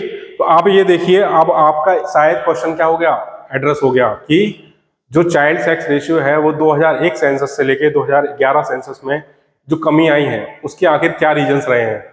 इसके अलावा सरकार ने क्या प्रावधान किए हैं ताकि जो ये चाइल्ड सेक्स रेशियो गिर रहा है उसका, जो ये गिर रहा है वो ना गिरे और उसमें इम्प्रूवमेंट हो। हम कैसे जो है अवेयरनेस फैला सकते हैं, आपने सुना होगा बेटी बचाओ बेटी पढ़ाओ जो स्कीम है गवर्नमेंट की, जो एक सेंसिटाइजेशन स्कीम है या फिर अवेयरनेस कैंपेन है, वो क्या है। इसके अलावा आगे हम पढ़ेंगे PCPNDT, ये क्या होता है, ठीक। ये सारे के सारे प्रावधान किए गए ताकि जो है इस तरह की जो घटनाएं, अमानवीय घटनाएं हो रही हैं, जो सोशल, यह भी क्या है, सोशल इविल है, ठीक है, तो ये ना हो। अब क्लियर हुआ। तो ये सारे के सारे क्या है, ये आपने समझ लिया कि 2001 सेंसस और 2011 सेंसस में जो महिलाओं की जो कंडीशन थी उनकी, उनसे रिगार्डिंग जो स्टेट्स थे वो आखिर क्या रहे हैं, और इनको याद रखिएगा, बार बार पढ़ते रहिए तभी याद होंगे ये, ठीक। तो ये आपको याद होने चाहिए इतने। इसके अलावा देखो, अब हम ये जानेंगे कि आखिर जो है, जो भारत में जो महिलाएं हैं उनको क्या चैलेंजेस फेस करने पड़ रहे हैं, ठीक। तो challenges faced by Indian women, तो पैट्रियार्कल माइंडसेट है। पैट्रियार्कल माइंडसेट का सबसे बुरा असर क्या होता है, जो वुमन की जो चॉइसेस हैं या फिर जो उनकी अथॉरिटी है, अपने ही घर में क्या हो जाना, आपकी जो राइट्स हैं वो लिमिटेड कर देना। मीन्स अगर जैसे आपका भाई है, अगर किसी में भाई बहन है तो भाई को वो सारी सुविधाएं दी जाती हैं जो उसकी बहन को नहीं मिलती है। मीन्स अगर भाई को पढ़ने के लिए पैसे चाहिए उसको दे दिए जाते हैं, बहन है उसको पढ़ने के लिए रोका जाता है, या फिर इसी को क्या कहते हैं कि जो घर में जो सन है वो क्या है, इकोनॉमिक असेट है। क्या है वो, जो लड़के हैं उनको क्या समझा जाता है, इकोनॉमिक असेट। क्यों, क्योंकि ये घर में क्या करके लाएगा, पैसे कमा के लाएगा और घर को चलाएगा, ठीक। और यही क्या वंश आगे बढ़ाएगा, ऐसा कहा जाता है, ठीक। यही क्या कहलाया, पैट्रियार्कल माइंडसेट यही कहलाता है। मींस आप एक को तो क्या कर रहे हो, प्रेफरेंस दे रहे हो, और दूसरे को नकार रहे हो, साइडलाइन कर रहे हो। और जो डॉटर्स हैं, जो डॉटर्स हैं उनको क्या कहा जाता है, ये क्या है, बोझ या फिर बर्डन। क्यों बर्डन कहा गया, हम क्या करेंगे इनको, जो समाज है वो क्या सोचती है कि इनको एक तो हमें एजुकेशन देनी पड़ती है, ऊपर से जब इनकी शादी हो जाएगी तो ये कौन सा हमको पैसे देने वाली है, ऐसा माइंडसेट है कि नहीं? क्योंकि ये तो अपने घर चली जाएगी शादी करके, इसकी हम शादी कर देंगे, फिर क्या है? तो हम क्यों इसमें पैसे इन्वेस्ट करें, क्यों हम इसको आगे बढ़ाएं, जब ये हमारा कोई इकोनॉमिक मोटिव जो है वो इकोनॉमिक बेनिफिट, कोई बेनिफिट हमको ना इनसे तो नहीं मिलने वाला है। यही सब क्या कहलाता है? पुरुष प्रधान समाज या फिर पैट्रियार्कल माइंडसेट। तो उसके कितने बुरे इंपैक्ट हैं ये आप यहां से देख सकते हो। इसके अलावा लिमिटेड एक्सेस टू एजुकेशन। अभी आपने देखा कि जो लिटरेसी रेट है, लिटरेसी रेट मेल और जो वुमन है, इन दोनों में कितना डिफरेंस है? डिफरेंस है, काफी डिफरेंस है। तो ये डिफरेंस क्यों रहा, इसके पीछे क्या कारण रहा होगा? सिंपल सी बात है कि हमने जो महिलाओं के जो अधिकार थे वो हमने उनको क्या दिए ही नहीं, बल्कि उल्टे क्या कर लिए, छीन लिए या लिमिटेड कर दिए। उनको उतनी अवेयरनेस है ही नहीं कि उनके क्या राइट्स हैं। ठीक, तो ये क्या हो गए, limited access to education. Health care में आप देखिए, हेल्थ केयर की अगर बात करें तो हेल्थ केयर में क्या है, कई सारी महिलाएं, अगर आप देखेंगे जब आप नेशनल फैमिली हेल्थ सर्वे पढ़ें या फिर कोई ऐसा डाटा आता है अगर आप वो पढ़ते हैं, तो जो एनीमिक वुमन है जिनमें आयरन की कमी हो गई या फिर रक्त की कमी हो गई, तो ये क्या है, इनका परसेंटेज भारत में क्या है, काफी ज्यादा है। तो एनीमिक जो एनीमिया है वो महिलाओं में क्या है, ज्यादा पाया जाता है। इसकी सिंपल सी वजह क्या है, जो एनीमिया है उनकी सिंपल सी वजह क्या है, माल न्यूट्रिशन। जो न्यूट्रिशन मिलने चाहिए वो क्या है, वो उनको नहीं मिलते हैं। यहां पे क्या आती है, इनइक्वालिटी आती है। यहीं पे क्या आती है, इनइक्वालिटी आती है। ठीक, तो ये क्या हो गया, limited access, patriarchal mindset, wage disparity. Wage disparity, अगर आप global gender gap index world economic forum को पढ़ते हैं तो उसमें आपको पता चलेगा कि अगर एक व्यक्ति 100 रुपए कमाता है तो उसी काम के लिए उस महिला को कितने रुपए मिलते हैं, 40 रुपए। ठीक, 60 रुपए का गैप है, बहुत काफी होता है। जहां उसको 100 रुपए मिलने चाहिए थे महिला को, वहां उसको कितने रुपए मिलते हैं, 40 रुपए। यही क्या कहलाती है, यही कहलाती है वेज डिस्पैरिटी। मीन्स आपको जो इनकम मिल रही है उसमें असमानता। भले ही आप काम क्या कर रहे हैं, समान काम कर रहे हैं, महिला और पुरुष एक ही काम कर रहे हैं, समान काम कर रहे हैं, सेम उनका वर्कलोड है, सेम जो प्रोफाइल है वो सब सेम है, लेकिन जो वेज है या फिर जो इनकम उनको मिलती है वो क्या है, उन दोनों में बहुत अंतर है। ठीक, तो यहां आप कोट कर सकते हैं जो ग्लोबल जेंडर गैप इंडेक्स है 2024।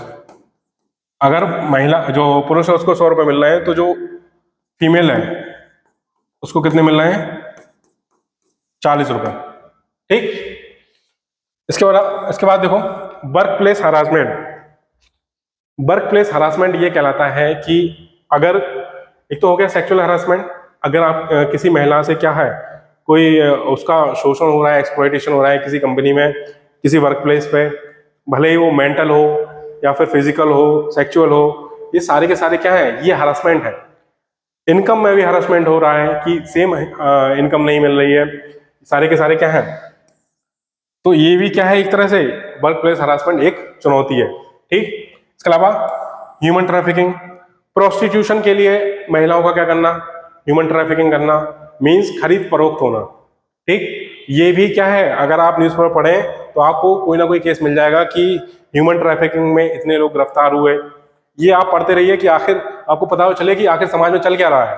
ठीक, कि किस कंट्री में क्या चल रहा है, कहाँ से स्मगलिंग होती है, कहाँ से ह्यूमन ट्रैफिकिंग किन देशों के बीच हो रही है, किन देशों में हो रही है। ठीक, ये सब आपको जानते रहना चाहिए। ठीक है, ह्यूमन ट्रैफिकिंग हो गई। इसके अलावा डोमेस्टिक वायलेंस, अगर आप NCRB national crime record bureau की रिपोर्ट पढ़ते हैं तो आपको पता चलेगा कि हर घंटे कम से कम महिलाओं के जो FIR है वो कम से कम 51 FIR विद इन 1 आवर। हर एक घंटे में 51 FIR होती हैं, कहीं पे महिलाओं पे कोई अत्याचार हो रहा है उससे रिलेटेड। तो आप समझ सकते हैं कि आखिर जो वुमेन एट्रोसिटीज है या फिर जो उनके खिलाफ जो वायलेंस है, वो जो महिला हिंसा है वो कितनी बढ़ गई है। लगभग 13%। पिछले साल से अगर देखा जाए तो कितना है, 13%। एनसीआरबी का डाटा ये कहता है। इसके अलावा low decision making power participation means, इसका मतलब ये है कि आप ये देखिए कि लोकसभा या फिर विधानसभा हो गई, पंचायत हो गई, इन सब में महिलाओं की जो भागीदारी है कितनी है, कितनी परसेंट है, 20% से भी कम है। ठीक, वहीं अगर हम रवांडा इन सब देशों को कंपेयर करें तो वहां पर ये परसेंटेज काफी हाई है। तो यहाँ भी क्या है, जब वुमेन की डिसीजन मेकिंग पावर है ही नहीं तो कहाँ से वो अपने राइट्स की बात करेगी। अगर कोई महिलाओं का रिप्रेजेंटेशन लोकसभा में कम है तो क्या महिला अपने से रिलेटेड कोई मुद्दे संसद में उठा सकती है, जब उनको रिप्रेजेंटेशन ही इतना कम है, बहुमत इतना कम है। ठीक, तो महिलाओं का जो डिसीजन मेकिंग पावर में जो पार्टिसिपेशन में जितना उनका रोल है, या फिर कह सकते हैं कि जितना पार्टिसिपेशन है वो क्या है, काफी कम है। उनकी संख्या क्या है, वो नंबर्स क्या है, काफी कम है। ठीक, यहां इतना समझ में आया आपको, low decision making power, making participation. तो इसको जल्दी से आप देख लो कि जो चैलेंजेस हैं, चैलेंजेस में मैंने आपको क्या बताया, पैट्रियार्कल माइंडसेट। ठीक, इसकी वजह से ही क्या हुआ, सन मेटा प्रेफरेंस,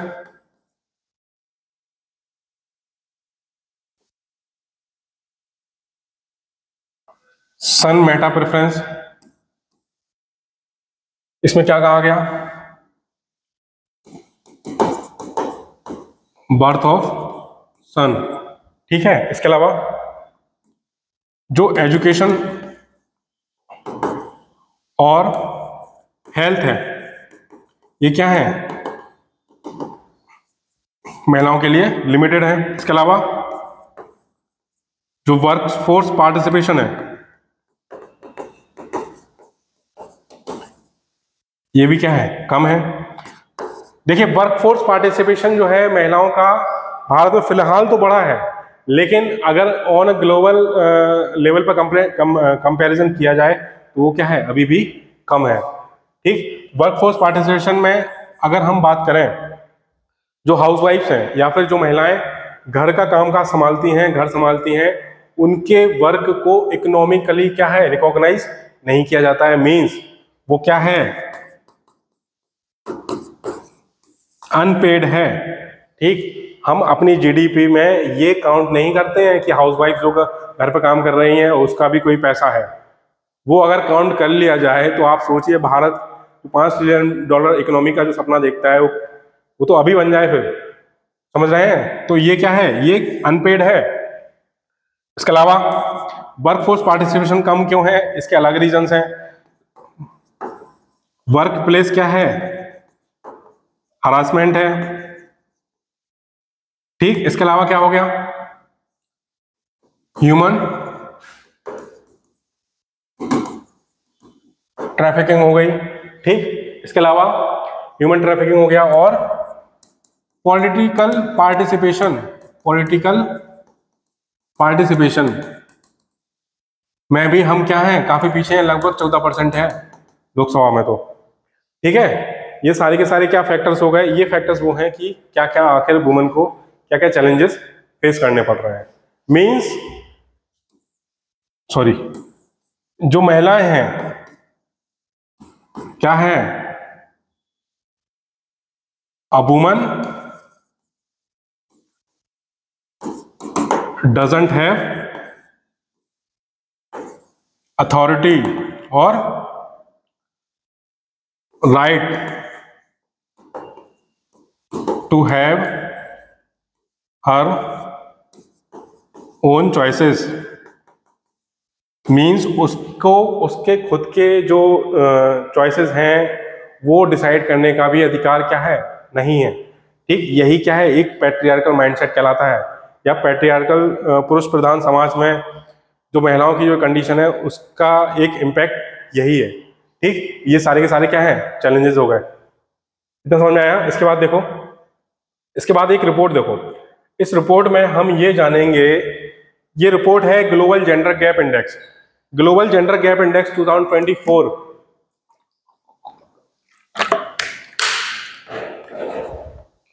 जो ग्लोबल जेंडर गैप इंडेक्स 2024 है, पहली बात तो ये कौन निकालता है, ग्लोबल जेंडर गैप इंडेक्स जो है वो निकालता है वर्ल्ड इकोनॉमिक फोरम।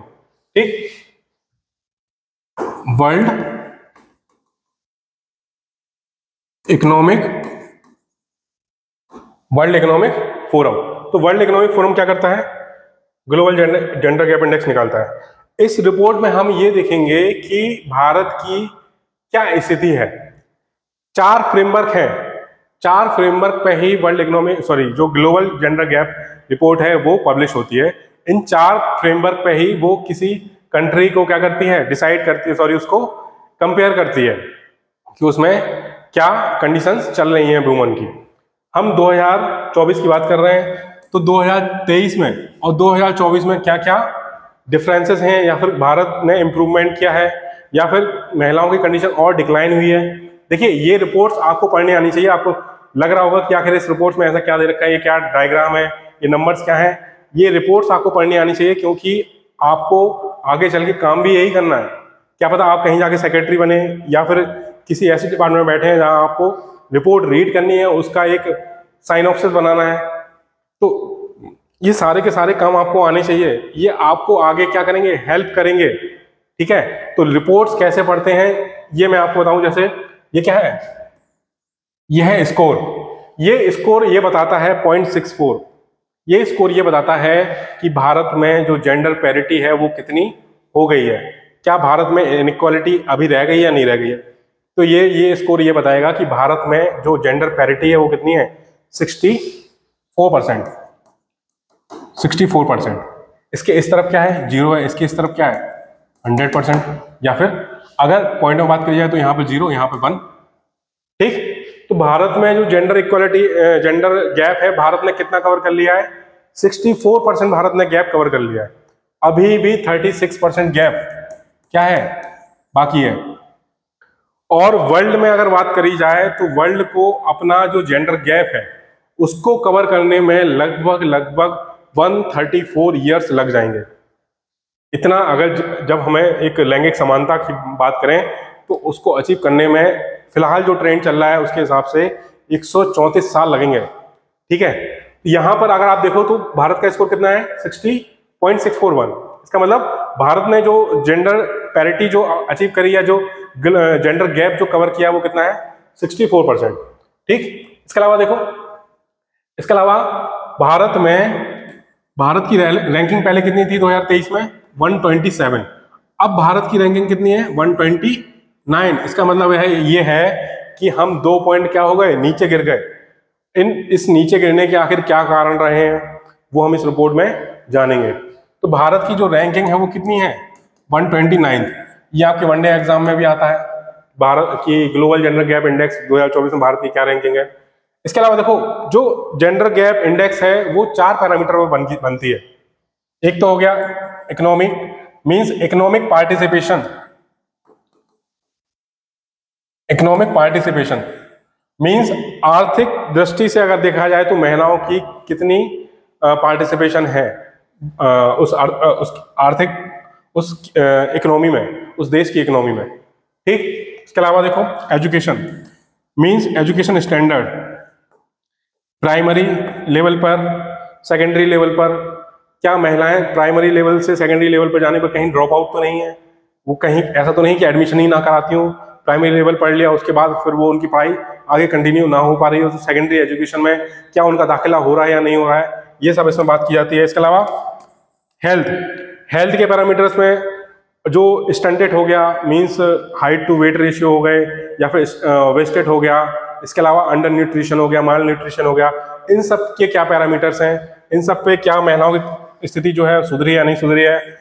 पॉलिटिक्स में हम बात करेंगे, पॉलिटिकल पार्टिसिपेशन मींस जो डिसीजन मेकिंग पावर है, क्या उसमें उनकी कंडीशन सुधरी है या नहीं सुधरी है, क्या जो वहाँ की जो असेंबलीज हैं, जो वहाँ के लोकसभा हो गया, राज्यसभा हो गया, जैसे भारत में है विधानसभा हो गया, इन सब में महिलाओं का रिप्रेजेंटेशन या फिर जो भागीदारी है वो क्या बढ़ी है या नहीं बढ़ी है, ये सारे के सारे ये 4 पैरामीटर्स हो गए। ठीक, जैसे आप देख सकते हो यहाँ पे ग्लोबल जेंडर गैप इंडेक्स, इसमें भारत की रैंकिंग कितनी हो गई, 129 हो गई। इसके अलावा इकोनॉमिक पार्टिसिपेशन एंड अपॉर्चुनिटीज, इसमें भारत की रैंकिंग क्या है, जितनी पहले थी उतनी ही अब है। इसके अलावा एजुकेशनल अटेनमेंट, मींस एजुकेशन में पहले रैंक कितनी थी, 26 थी, अब कितनी हो गई, 112, मींस इसमें हम बहुत बुरी तरह गिरे हैं। फिर हेल्थ एंड सर्वाइवल, ये भी लगभग लगभग क्या है, सेम है। ठीक, और 59 और 65 किसमें है, पॉलिटिकल एम्पावरमेंट, मींस यहाँ भी क्या है, हम जो है पॉलिटिकल एम्पावरमेंट में महिलाओं की भागीदारी क्या हो रही है, कम हो रही है पुरुषों के मुकाबले। ये रैंक ये बताती है। ओवरऑल स्कोर हमारा कितना है, 0.641। ये पैरामीटर्स आप याद रखिए। ठीक, कि इकोनॉमिक कौन सा है, इकोनॉमिक पार्टिसिपेशन क्या है, इसके बाद एजुकेशनल अटेनमेंट हो रहा है या नहीं हो रहा है, पॉलिटिक्स में पॉलिटिकल एम्पावरमेंट हो रहा है या नहीं हो रहा है, और हेल्थ एंड सर्वाइवल में महिलाओं को आखिर जो स्वास्थ्य सुविधाएं हैं वो मिल रही हैं या नहीं मिल रही हैं, प्री नटल केयर क्या होती है, पोस्ट नटल केयर क्या होती है, जब महिला प्रेग्नेंट पोस्ट प्रेगनेंसी जो केयर होती है क्या उसको मिल रही है, प्री प्रेगनेंसी या प्री नटल केयर उसी को बोलते हैं, वो सब मिल रही है, वो सब या मिल रही है या नहीं मिल रही है, ये सारी की सारे मिलके ही क्या होती है, इसकी रैंकिंग बनती है। ठीक, ये क्या हो गया, वर्ल्ड इकोनॉमिक फोरम। इसके अलावा देखो, इसके अलावा अगर आप कुछ इसमें कुछ पॉइंट्स बता दे रहा हूं, जैसे लेबर फोर्स पार्टिसिपेशन है, लेबर फोर्स पार्टिसिपेशन रेशियो, ये वही रिपोर्ट है, ठीक है, थोड़ा डीप में है। तो लेबर फोर्स पार्टिसिपेशन में आप देखिए, अगर मेल 76.41% लेबर फोर्स पार्टिसिपेशन में, अगर महिला जो पुरुष है लेबर फोर्स में अगर वो 76% है, तो उसमें महिलाएं केवल और केवल कितनी है, 35%। इससे आप अंदाजा लगा सकते हैं कि महिलाएं जो हैं उनका इकोनॉमिक कंट्रीब्यूशन क्या हो रहा है, कम है पुरुषों के मुकाबले। ठीक, इसके अलावा देखो, इसके अलावा अगर आप देखोगे तो आप लिटरेसी रेट देखो, लिटरेसी रेट इसमें डाटा नहीं है, उन्होंने दे नहीं रखा। देखिए इसमें अगर आप दो चीजें ऑब्जर्व करें तो एक तो हो गया एजुकेशन, प्राइमरी एजुकेशन, और एक हो गया सेकेंडरी एजुकेशन। इन दोनों में अगर आप कंपेयर करेंगे तो हमने लगभग जेंडर पैरिटी कंप्लीट या फिर अचीव कर ली है। ठीक, इसका मतलब ये है कि इसमें भारत जो है उन टॉप या फिर शीर्ष देशों में शामिल है जहां पर जेंडर पैरिटी है या फिर समानता है। क्योंकि अगर आप यहां पर देखेंगे तो 98.39 और 98.66 दोनों क्या है, लगभग बराबर है। 76.34 और 76.76। तो सेकेंडरी एजुकेशन और प्राइमरी एजुकेशन में हमने यहाँ पर जेंडर पैरिटी लगभग क्या है, हासिल कर ली है। ठीक, इसके अलावा देखो वुमेन इन पार्लियामेंट, पार्लियामेंट में अगर आप देखोगे तो 85% अगर मेल हैं तो 14% क्या है, केवल और केवल महिलाएं हैं। केवल 14% महिलाएं हैं। अगर 100 में से 85 पुरुष हैं तो 100 में से केवल 14 ही क्या है वहां पर महिलाएं हैं। तो आप ये देख सकते हो, बल्कि मिनिस्ट्रियल पोस्ट पे तो और बुरा हाल है। मिनिस्ट्रियल पोस्ट पे क्या है, महिलाएं कितनी हैं, केवल 6% हैं, और बल्कि जो पुरुष हैं वो कितने हैं, 93.55%। मीन्स मिनिस्ट्रियल लेवल पर किसका डोमिनेंस है, मेल्स का, और जो फीमेल्स हैं वो कितनी है, केवल और केवल 6%। तो पॉलिटिकल एम्पावरमेंट देखा जाए तो उसमें हम क्या है, काफी पीछे हैं। ये रिपोर्ट थी कौन सी, जेंडर गैप रिपोर्ट। ठीक, तो जेंडर गैप रिपोर्ट आप देखिए, मैंने ये रिपोर्ट इसलिए डाल रखी है ताकि आपको ये समझ में आए कि रिपोर्ट्स को आखिर कैसे पढ़ा जाता है। तो ऐसे है, रिपोर्ट्स को हम ऐसे कंपेयर करते हैं, ये जो डाटा दे रखा है ये किस तरह, क्यों ऐसा लिखा हुआ है, इनका क्या मतलब है। अब शायद कोई ऐसी रिपोर्ट अगर आए तो आपको ये आइडिया लग जाएगा कि आपको रिपोर्ट कैसे पढ़नी है। ठीक, और इस रिपोर्ट का क्या मायने है हमारे लिए। इसी तरह से ग्लोबल जेंडर गैप रिपोर्ट हो गई, ग्लोबल हंगर इंडेक्स आ गया, मल्टी डायमेंशनल पॉवर्टी इंडेक्स आ गई, ये सारी की सारी कैसे पढ़ी जाती हैं, ये इस तरह से ही पढ़ी जाती हैं। इनका स्कोर जो लिखा होता है उसका क्या मतलब होता है। ठीक, तो इस रिपोर्ट से आपको समझ में आ गया होगा कि कैसे हमें रिपोर्ट पढ़नी है, और हमको इसमें से डाटा याद भी रखना है, जितना हम याद रख सके उतनी अच्छी बात है। जैसे ये वाला हो गया, लेबर फोर्स में महिलाओं का कितना योगदान है, तो 35% हो गया, या फिर वुमेन का परसेंटेज कितना है पार्लियामेंट में, तो 14% 14.7% हो गया। ठीक, ये डाटा आपको क्या है, किसी ना किसी आंसर में क्या करना पड़ेगा, कोड करना पड़ेगा। अगर आप ऐसे लिख रहे हैं तो ऐसे में तो ये क्या है, बहुत हेल्पफुल है, क्योंकि अगर ऐसे पॉइंट लिख के अगर आप हाईलाइट करते हैं, इसका इंप्रेशन क्या होगा, बहुत ही अलग होगा। ठीक, तो यह समझ रहे हैं कि इसका इंपॉर्टेंस कितना है, इसलिए मैंने ये रिपोर्ट आपको बता दी। तो यहां तक आप क्लियर हो गया होगा कि वुमेन एम्पावरमेंट में या फिर वुमेन रोल, जो महिलाओं का जो रोल है वो फिलहाल इंप्रूव हो रहा है या फिर गिर रहा है, इस रिपोर्ट से आपको समझ में आ जाएगा। इसके अलावा जो है, इसके अलावा अगर हम देखेंगे नेशनल फैमिली हेल्थ सर्वे, ठीक, जो नेशनल फैमिली हेल्थ सर्वे है NFHS, उसका 5th फेज, ठीक, 2019 to 21। आखिर इसमें जो महिलाओं से रिलेटेड जो आंकड़े हैं वो आखिर हमें क्या बताते हैं। ठीक, तो पहला तो हम ये देखेंगे total fertility rate. Total fertility rate होता है कि the maximum children to a born to a woman. ठीक, तो एक महिला पे मैक्सिमम कितने बच्चे जो है जन्म ले रहे हैं। ठीक, तो ये हमारा जो है टोटल फर्टिलिटी रेट क्या हो गया, 2.2 से 2 पे आ गया।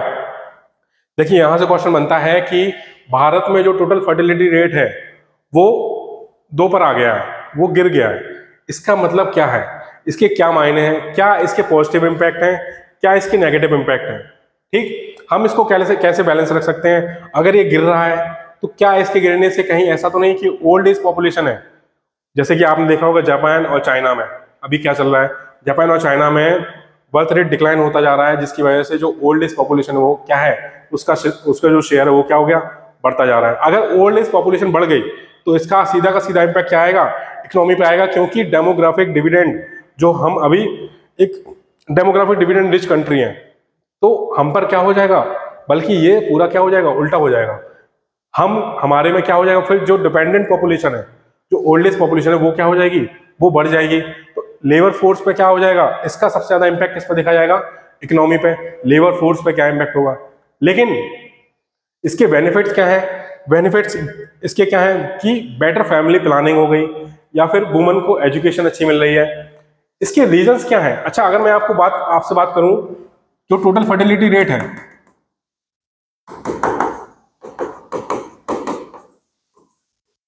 जो टोटल फर्टिलिटी रेट है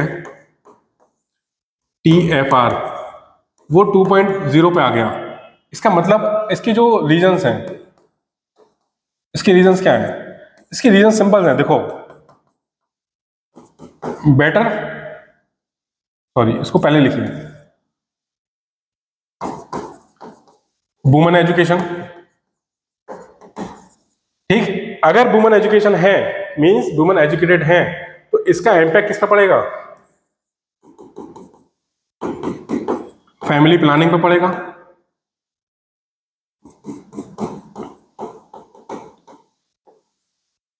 ठीक, बेटर फैमिली प्लानिंग होगी तो क्या करेगी, जो TFR है उसको क्या करेगी, कम करेगी। ठीक, बेटर फैमिली प्लानिंग है तो जो एजुकेशन है, हेल्थ है, इन सब पे क्या होगा, इन्वेस्टमेंट, ये क्या हो जाएगा, बढ़ जाएगा। मींस अगर नंबर ऑफ चिल्ड्रन क्या है, कम है, नंबर ऑफ चिल्ड्रन अगर कम है, इसका मतलब ये है कि एजुकेशन और हेल्थ पे, प्रत्येक बच्चे पे आप ज्यादा पैसा खर्च कर पाएंगे, अच्छी उसको एजुकेशन और हेल्थ दे पाएंगे। अगर जो चाइल्ड डेवलपमेंट है, वो क्या है, वो अगर अच्छा है, इसका सीधा का सीधा इंपैक्ट किस पे पड़ेगा, ह्यूमन कैपिटल पे, ह्यूमन कैपिटल पे। ठीक, और अगर हमारा ह्यूमन कैपिटल होता है कि जो वहां पर जो लोग रह रहे हैं वो कितने एजुकेटेड हैं, वो कितने स्किलफुल हैं, क्या वो इकोनॉमी में कंट्रीब्यूट कर सकते हैं या नहीं कर सकते, यही तो हमारा क्या है, कैपिटल है। ठीक है, हम एजुकेशन, बेटर एजुकेशन पॉलिसी हो गई, बेटर कॉलेज हो गए, ये सब क्यों लाते हैं, ताकि जो हमारा ह्यूमन कैपिटल है वो क्या करे, वो बहुत अच्छा हो, वो फ्यूचर में क्या करे, इकोनॉमिक कंट्रीब्यूशन उसका क्या हो, अच्छा हो। तो इसका क्या है, इकोनॉमिक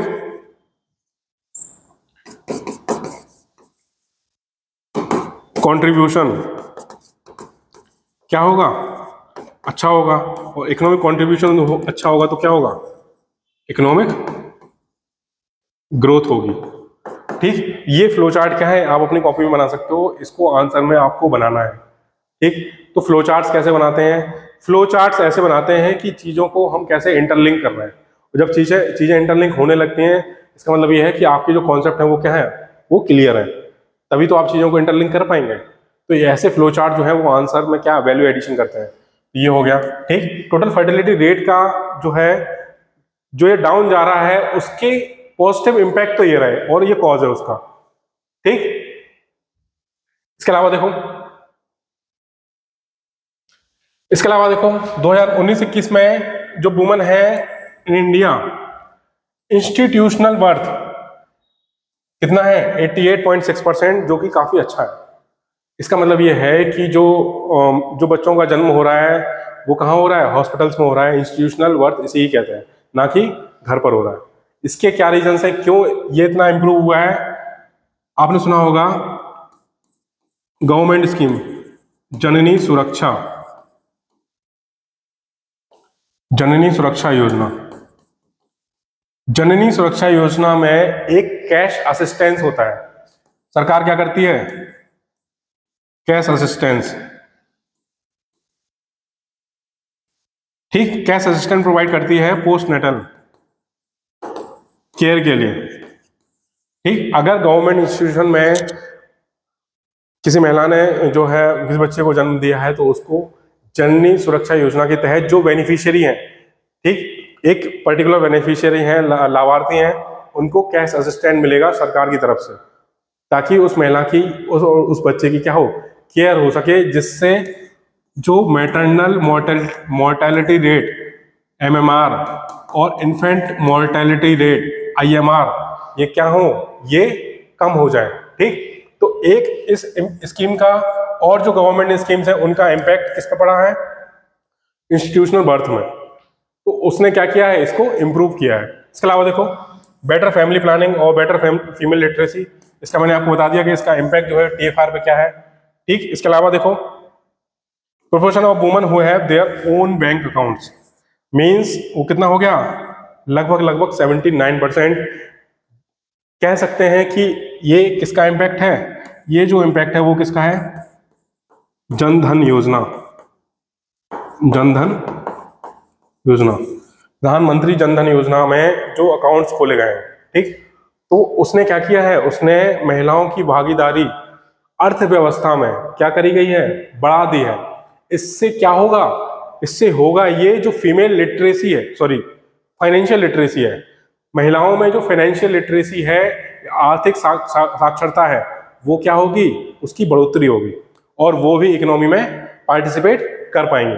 ठीक, तो ये सारी की सारी क्या है, NFHS या फिर नेशनल फैमिली हेल्थ सर्वे, इसको जो है हम अपने आंसर में लिखेंगे, इसको हम कोड करेंगे। क्या डाटा है ये हमने आपको बता दिया। इसके अलावा स्कीम्स का क्या रोल रहा है इसके इम्प्रूवमेंट में। ठीक, इतना ये कंप्लीट हो गया, और ये हमें लगता है कि आपको समझ में आ गया होगा। और इसके अलावा देखो, इसके अलावा अगर हम देखें तो अब हम ये देखेंगे कि स्टेप्स टेकन, महिलाओं की जो स्थिति है उसको सुधारने में जो लीगल प्रोविजंस हैं या फिर कॉन्स्टिट्यूशनल प्रोविजंस हैं, गवर्नमेंट इनिशिएटिव्स हैं, ये जो रहे हैं, इनका क्या रोल रहा है। ठीक, अगर आप देखेंगे कॉन्स्टिट्यूशनल प्रोविजंस में, तो आर्टिकल 14 क्या कहता है, आर्टिकल 14 कहता है कि equality before the law, equality before the law means कानून के सामने सभी क्या है, बराबर है। इसके अलावा आर्टिकल 15 क्या कहता है, आर्टिकल 15 क्या कहता है, no discrimination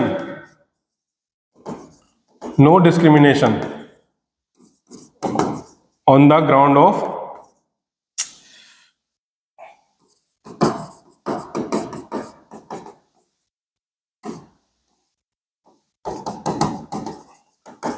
no discrimination on the ground of sex. ठीक, तो लिंग के आधार पर किसी में भी क्या है, भेदभाव नहीं किया जाएगा। इसके अलावा देखो आर्टिकल 16 क्या कहता है, आर्टिकल 16 कहता है इक्वल अपॉर्चुनिटीज, सभी को समान क्या दिए जाएंगे, अवसर दिए जाएंगे टू डेवलप वन सेल्फ, खुद को विकसित करने के समान अवसर।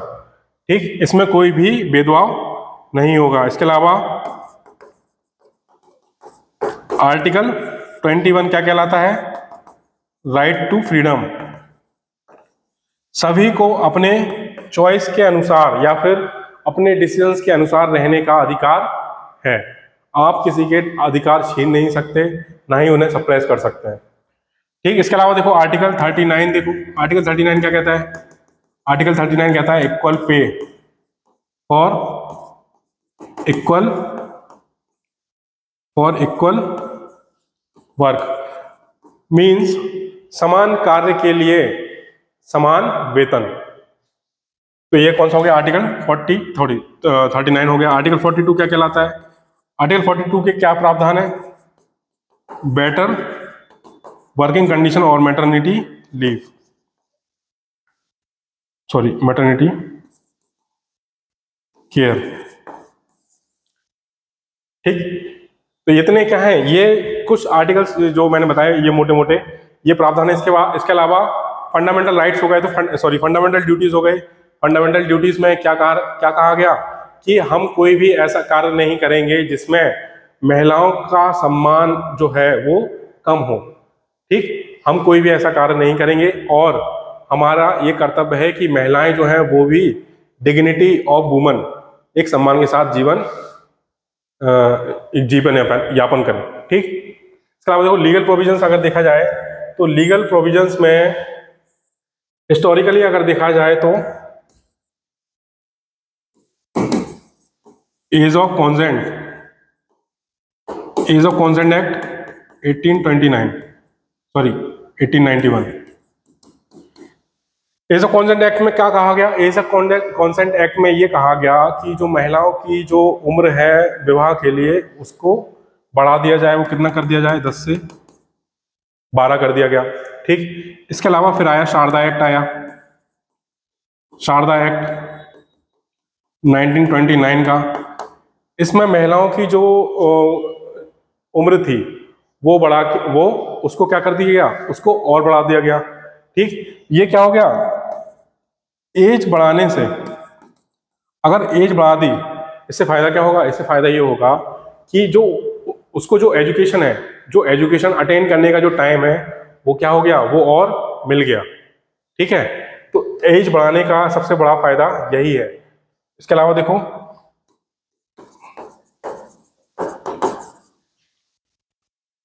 Prevention of domestic violence act, महिलाओं में जो घरेलू हिंसा हो रही है, महिलाओं पर जो घरेलू अत्याचार होते हैं उसको रोकने के लिए क्या प्रावधान लाया गया, डोमेस्टिक वायलेंस एक्ट का प्रावधान लाया गया, एक्ट लाया गया, कानून लाया गया। इसके अलावा प्रोहिबिशन ऑफ डाउरी,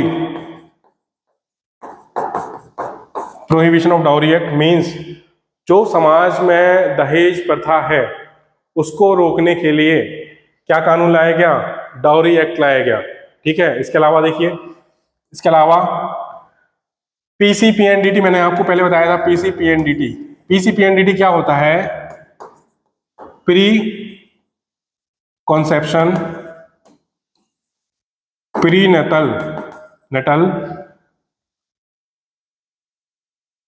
डीटी है, डीटी डायग्नोस्टिक टेक्निक एक्ट। ठीक, इसका मतलब ये है कि अगर कोई, आपने देखा होगा जैसे आप डॉक्टर्स के यहाँ जाते हैं तो डॉक्टर्स एक सामने एक वैधानिक चेतावनी लिखी होती है कि यहाँ पर लिंग की जांच नहीं होती है, भ्रूण या फिर भ्रूण के लिंग की जांच है वो यहाँ पर नहीं होती है, ये करवाना क्या है, गैर कानूनी है, इसके लिए आपको जेल हो सकती है। तो वो जो है प्रावधान किससे आया है, वो जो प्रावधान है वो इसी से आया हुआ है, पीसीपीएनडीटी एक्ट से। ठीक, इसके अलावा जो है, इसके अलावा है सेक्सुअल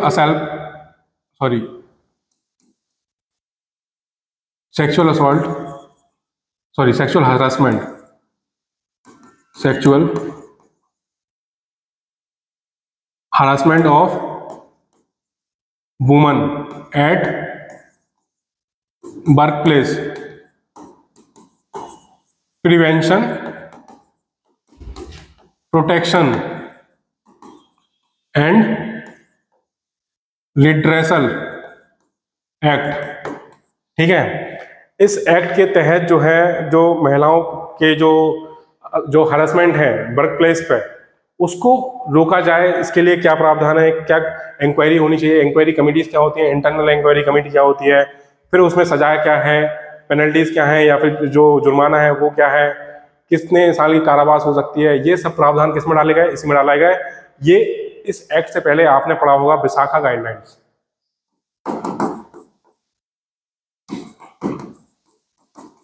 विशाखा गाइडलाइंस,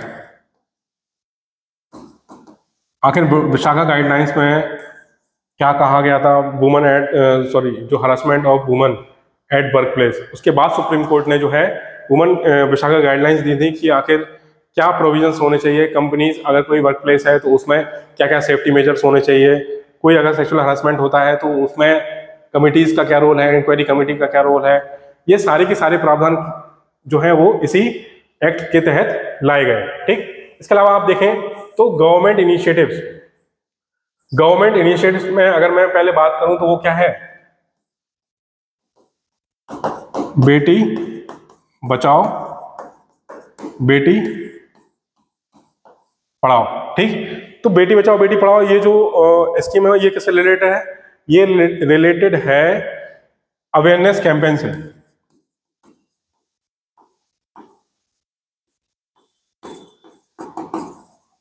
एक अवेयरनेस कैंपेन है, इसके अलावा जेंडर सेंसिटाइजेशन स्कीम है, जहां पर डिक्लाइनिंग चाइल्ड सेक्स रेशियो है, जिन स्टेट्स में चाइल्ड सेक्स रेशियो गिर रहा है, ठीक, तो वहां पर इस स्कीम से क्या क्या इंप्रूवमेंट हुए हैं या पढ़िए। ठीक है, जैसे मैं आपको बताऊं, जैसे हरियाणा और राजस्थान में इस स्कीम से जो वहाँ का चाइल्ड सेक्स रेशियो है, वहाँ पर जब इस स्कीम के तहत अवेयरनेस लाई गई तो फिलहाल क्या है, वहाँ पर इम्प्रूवमेंट्स देखे जा सकते हैं। तो इस स्कीम के तहत और भी स्कीम्स हैं, सब स्कीम्स हैं। ठीक, इसके अलावा देखो सुकन्या समृद्धि योजना। सुकन्या समृद्धि योजना क्या है, एक सेविंग अकाउंट। इस स्कीम में प्रावधान है कि जो गर्ल चाइल्ड है, गर्ल चाइल्ड के नाम पर आप सेविंग अकाउंट एक बैंक में खोल सकते हैं और उस पर जो इंटरेस्ट होगा वो दिया जाएगा और उसकी मैच्योरिटी जो होगी 21 ईयर्स। तो वो जो पैसा होगा उस अकाउंट में वो यूज हो सकता है उस गर्ल चाइल्ड के एजुकेशन में। ठीक है, तो सुकन्या समृद्धि योजना ये हो गई। इसके अलावा देखो, इसके अलावा आपने देखा होगा पॉलिटिकल पार्टिसिपेशन के लिए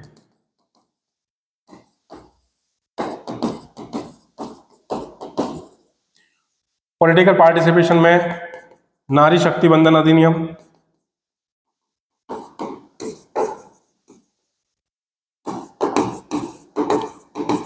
या फिर 106 कॉन्स्टिट्यूशनल अमेंडमेंट एक्ट। इसमें क्या कहा गया, इसमें यह कहा गया कि जो लोकसभा है, स्टेट असेंबलीज हैं, स्टेट असेंबली दिल्ली की जो स्टेट असेंबली है, इसमें महिलाओं के लिए 33% सीट्स क्या होगी, रिजर्व रहेंगी। 33% रिजर्वेशन इंक्लूडिंग SC ST। ठीक, इसके अलावा देखो, इसके अलावा जो है आपने पढ़ा होगा 73rd और 74th अमेंडमेंट, 73rd और 74th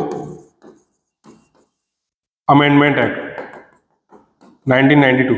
इसमें क्या कहा गया, इसमें ये कहा गया जो लोकल पंचायत है या फिर लोकल बॉडीज हैं, अर्बन लोकल बॉडीज है, नगर पंचायत है, ग्राम पंचायत है, इनमें महिलाओं के लिए 1/3 रिजर्वेशन फॉर वुमन। ठीक, तो ये सारे के सारे प्रावधान क्या है, कुछ कॉन्स्टिट्यूशनल प्रावधान करे गए हैं। ये इसको पॉइंट को वैसे इसमें बताना चाहिए था, सॉरी, कॉन्स्टिट्यूशनल प्रोविजंस में।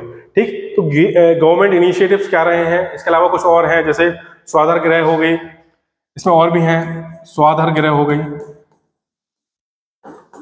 ठीक, और आप देखा तो उज्ज्वला योजना, उज्ज्वला योजना में क्या कहा गया, क्लीन कुकिंग फ्यूल, ताकि मैं जो महिला है उसको जो है गांव में, जंगलों में कई किलोमीटर तक लकड़ी बटोरने ना जाना पड़े, एक क्लीन कुकिंग फ्यूल हो, ताकि फ्यूल हो, सॉरी, ताकि जो महिलाओं की जो हेल्थ है वो और डेटेरियोरेट ना हो, वो खराब ना हो। ठीक है, तो वो हेल्थ क्या है, इंप्रूव हो। ये सारे के सारे प्रावधान इसमें रखे गए।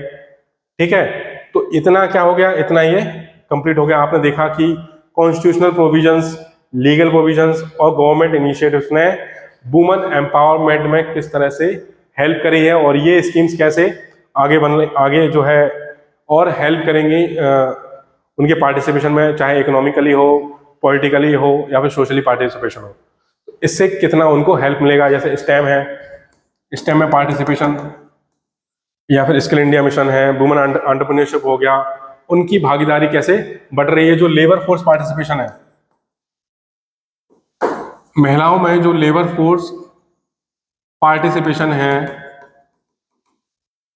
PLFS means periodic labour force survey के हिसाब से कितना हो गया, उसने मैंने बताया था आपको 23% से 37%। तो महिलाओं की भागीदारी क्या है, धीरे धीरे इस इकोनॉमी में क्या हो रही है, बढ़ रही है। ठीक, तो ये इतना आपको क्लियर हो गया, ये टॉपिक यहाँ पर खत्म हो गया। इसके बाद हम देखते हैं कि role of women's organization, means जो महिलाओं की जो संस्थाएं थी, जो महिला संस्थाएं हैं, पोस्ट इंडिपेंडेंस और प्री इंडिपेंडेंस, इनका क्या रोल रहा, इनके क्या गोल थे, इन्होंने कैसे जो है अथॉरिटी को चैलेंज किया, वुमेन राइट्स के लिए ये कैसे लड़ी, इन सब का वुमेन एजुकेशन में, वुमेन हेल्थ में क्या रोल है, ये सब जो है हम आगे जानने वाले हैं। ठीक, तो आखिर इनका जो गोल है वुमेन ऑर्गेनाइजेशन का, ये गोल क्या है। तो पहली बात तो क्या है, advocacy of women rights, means socio economic और पॉलिटिकल राइट्स आखिर वुमेन के क्या हैं, वो अवेयर कराने के लिए मूवमेंट चलाए। इन ऑर्गेनाइजेशन, संस्थाओं ने क्या किए, मूवमेंट चलाए, और उसमें बात रखी कि आखिर महिलाओं के जो उनके अधिकारों से उनको वंचित रखा गया, वो राइट्स उनको क्या है, उनको मिलने चाहिए। तो एडवोकेसी ऑफ वुमेन्स राइट्स। इसके अलावा एम्पावरमेंट थ्रू एजुकेशन, मींस अगर आप देखें तो प्री इंडिपेंडेंस में अगर आप देखें तो कई स्कूल्स महिलाओं के लिए खोले गए। कुछ जो सोशल इविल्स थे, चाइल्ड मैरिज हो गई या फिर जो विडो मैरिज नहीं होती थी, उसको लागू किया गया, सती प्रथा खत्म करी गई। ये सारे के सारे क्या है, ताकि उनको जो है एम्पावर किया जा सके एजुकेशन के थ्रू। ठीक, इसके अलावा हेल्थ एंड वेलफेयर, जो एनीमिक वुमेन है, जो हेल्थ उनकी डेटेरियोरेट हो रही है, उसके लिए क्या कोशिशें की जाएं, कैसे उनको सरकार के नज़रों में लाया जाए। ठीक, कैसे उनके जो ये राइट्स हैं उनको और मजबूत किया जाए, ये उनकी बात की गई। इसमें पॉलिटिकल पार्टिसिपेशन हो गया। Political participation means political participation में महिलाओं की जो भागीदारी है कानून बनाने में, जो राजनीतिक जो डिसीजंस हैं वो कैसे उनमें उनकी भागीदारी बढ़े, कैसे वहां तक वो पहुंचे। तो ये इन सबके क्या है, इन सबकी इसमें बात की गई। इसके अलावा इकोनॉमिक इंडिपेंडेंस, देखिए इकोनॉमिक इंडिपेंडेंस तभी आ सकता है जब फाइनेंशियल इंडिपेंडेंस हो, सॉरी फाइनेंशियल लिटरेसी हो। अगर फाइनेंशियल लिटरेसी होगी,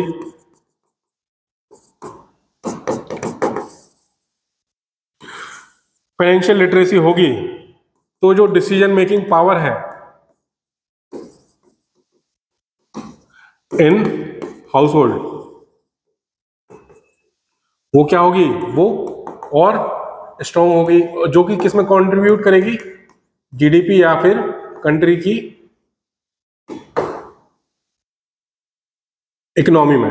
ठीक, इसके अलावा सोशल रिफॉर्म्स जो सोशल इवेंट्स हैं, जैसे ट्रिपल तलाक हो गया, कहीं अगर भेदभाव हो रहा है, कहीं अगर हरासमेंट हो गया, एक्सप्लॉइटेशन हो रहा है, इन सबको क्या करना, इन सबको खत्म करना।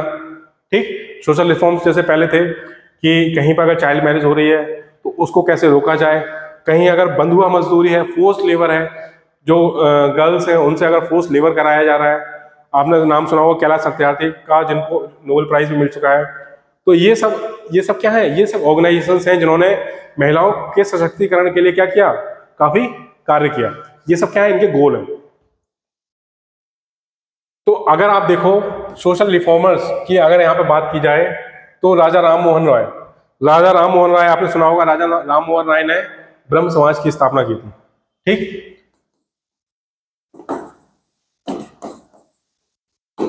राजा राम मोहन राय ने ब्रह्म समाज की स्थापना की थी और इन्होंने किसका विरोध किया, सती प्रथा और पॉलीगेमी का। ठीक, बहुविवाह और सती प्रथा का। इन्हीं के प्रयासों से जो लॉर्ड विलियम बेंटिक थे, उनकी हेल्प से, उनकी मदद से राजा राम मोहन राय जो है यहां पर क्या लाए, सती प्रथा को अबॉलिश किया गया या खत्म किया गया 1829 में। तो इसमें किसकी भूमिका रही, राजा राम मोहन रॉय की। ठीक, ऐसे ही हम अगर देखें तो ईश्वर चंद्र विद्यासागर ने किसके लिए काम किया, विधवा पुनर्विवाह या फिर विडो रीमैरिज के लिए। ठीक, इसमें इन्होंने क्या किया, 1856 में जो लॉ आया था विडो रीमैरिज एक्ट, तो उसमें किसकी भूमिका रही, ईश्वर चंद्र विद्यासागर की। केशव चंद्र सेन की अगर बात करी जाए तो इन्होंने किसकी बात करी, जो वुमन है उनके एजुकेशनल अटेनमेंट की या एजुकेशनल अपलिफ्टमेंट की उन्होंने बात करी और कुछ एजुकेशनल प्रोग्राम्स भी चलाए। अगर आप यहाँ देखें तो ज्योतिराव फुले और सावित्रीबाई फुले, देखिए सावित्रीबाई फुले जो थी उन्होंने ही भारत में लड़कियों के लिए सबसे पहला school, first school for woman किन्होंने ओपन किया, सावित्रीबाई फुले ने। ठीक, तो ये क्या है, एक तरह से गर्ल्स एजुकेशन के पायनियर्स हैं इंडिया में। ठीक, इसके अलावा आप देखो बहराम जी मलवारी ने चाइल्ड मैरिज के खिलाफ काफी आंदोलन किया और इन्हीं के प्रयासों से, जो मैंने अभी आपको पहले एक्ट बताया था, एज ऑफ कॉन्सेंट एक्ट 1891, तो इनको क्या कहा जाता है, इनको कहा जाता है पायनियर ऑफ दिस एक्ट।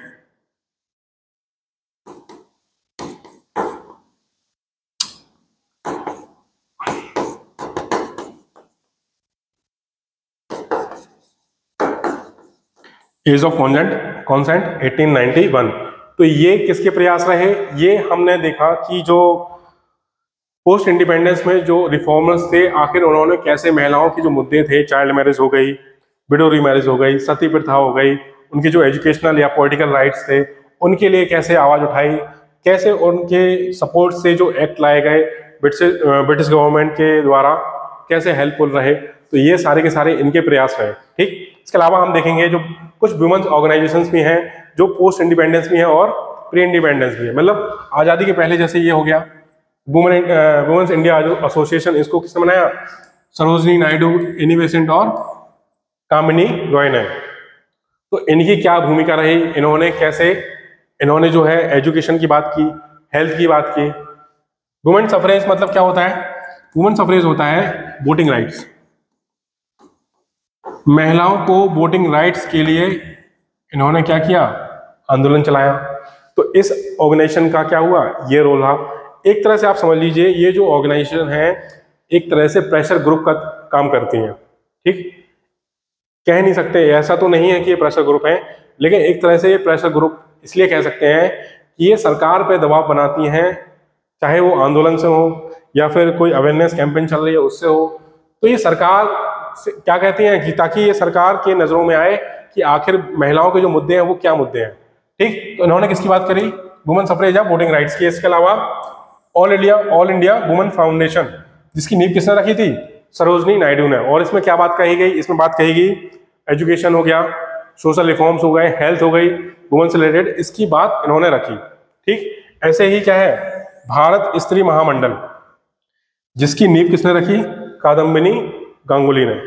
और इसमें भी वही क्या बात करी गई कि उनके एजुकेशन और सोशल रिफॉर्म्स या हेल्थ हो गए, तो वुमेन के ये सारे मुद्दे आगे उठाए गए। इसके अलावा देखिए सेल्फ एम्प्लॉयमेंट वुमेन्स एसोसिएशन सेवा जो है, ईला भट्ट जो है इनके द्वारा चलाई जाती है। क्या है? एक तरह से ट्रेड यूनियन है, जो इनफॉर्मल वर्कर्स होते हैं, जो अनऑर्गेनाइज सेक्टर में काम करते हैं, उनके हित के लिए, उनके सोशल सिक्योरिटी के लिए। सोशल सिक्योरिटी हो गई, या फिर वेज, तो वेज पैरिटी है, या फिर इनकम पैरिटी है, उन सब के मुद्दे उठाना इस ट्रेड यूनियन का यही क्या है, ये काम है। तो ईला भट्ट जो हैं इनके द्वारा जो सेवा या फिर सेल्फ एम्प्लॉयड वुमेन्स एसोसिएशन है सेवा, ये कैसे जो है इनफॉर्मल सेक्टर में सोशल सिक्योरिटी और इनकम पैरिटी के जो मुद्दे हैं वो उठा रही है। तो ये सारे के सारे क्या है, ये सारे के सारे वुमेन ऑर्गेनाइजेशन है। इन वुमेन ऑर्गेनाइजेशन ने भारत में कई मुद्दों को उठाया है। ठीक, जो वुमेन्स के राइट्स हैं, हेल्थ से रिलेटेड, एजुकेशन से रिलेटेड, ये सारे के सारे मुद्दे जो हैं इन्होंने उठाए हैं और गवर्नमेंट की नजरों में लाए हैं कि आखिर क्या क्या मुद्दे रहे हैं। तो ये क्या है, ये रोल है वुमेन्स ऑर्गेनाइजेशन का।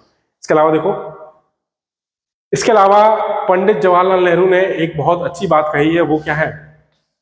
To awaken the people, it is the woman who must be awaken. Means लोगों को जागृत करने से पहले हमें महिला को जागृत करना क्या है, जरूरी है। अगर महिला जागृत है, महिला अगर जागृत है, देखिए आपके घर में जो है आपके जो पेरेंटिंग है वो करनी चाहिए दोनों को, मीन्स आपके फादर को, आपके मदर को। लेकिन मोस्ट ऑफ द केसेस आपकी जो सबसे पहली टीचर होती है वो कौन होती है? आपकी मदर होती है। तो मदर के हाथ में ही आपकी पूरी पेरेंटिंग होती है। ठीक, मदर ही आपकी गार्जियन होती है, आपकी पहली टीचर भी वही होती है, वही आपको सिखाती है। अगर वो जागृत है तो आप ये समझिए जो आपको एजुकेशन मिलने वाली है वो कितनी बेहतरीन होने वाली है। वो आपको जो शिक्षा देगी तो आप भी उससे क्या होंगे, जागृत होंगे। तभी ये कहा गया है कि अगर लोगों को जागृत करना है तो सबसे पहले किसको जागृत करना पड़ेगा? महिलाओं को जागृत करना पड़ेगा। अगर एक महिला जागृत है तो वो परिवार भी क्या होगा, जागृत होगा। क्योंकि अगर महिला मूव करेगी, इसमें जो कहा गया है कि once she is on the move, once she is on the move का मतलब यह है कि अगर वो एम्पावर्ड है, अगर वुमन एम्पावर्ड है तो क्या होगा, वो फैमिली भी क्या होगी, एम्पावर्ड होगी।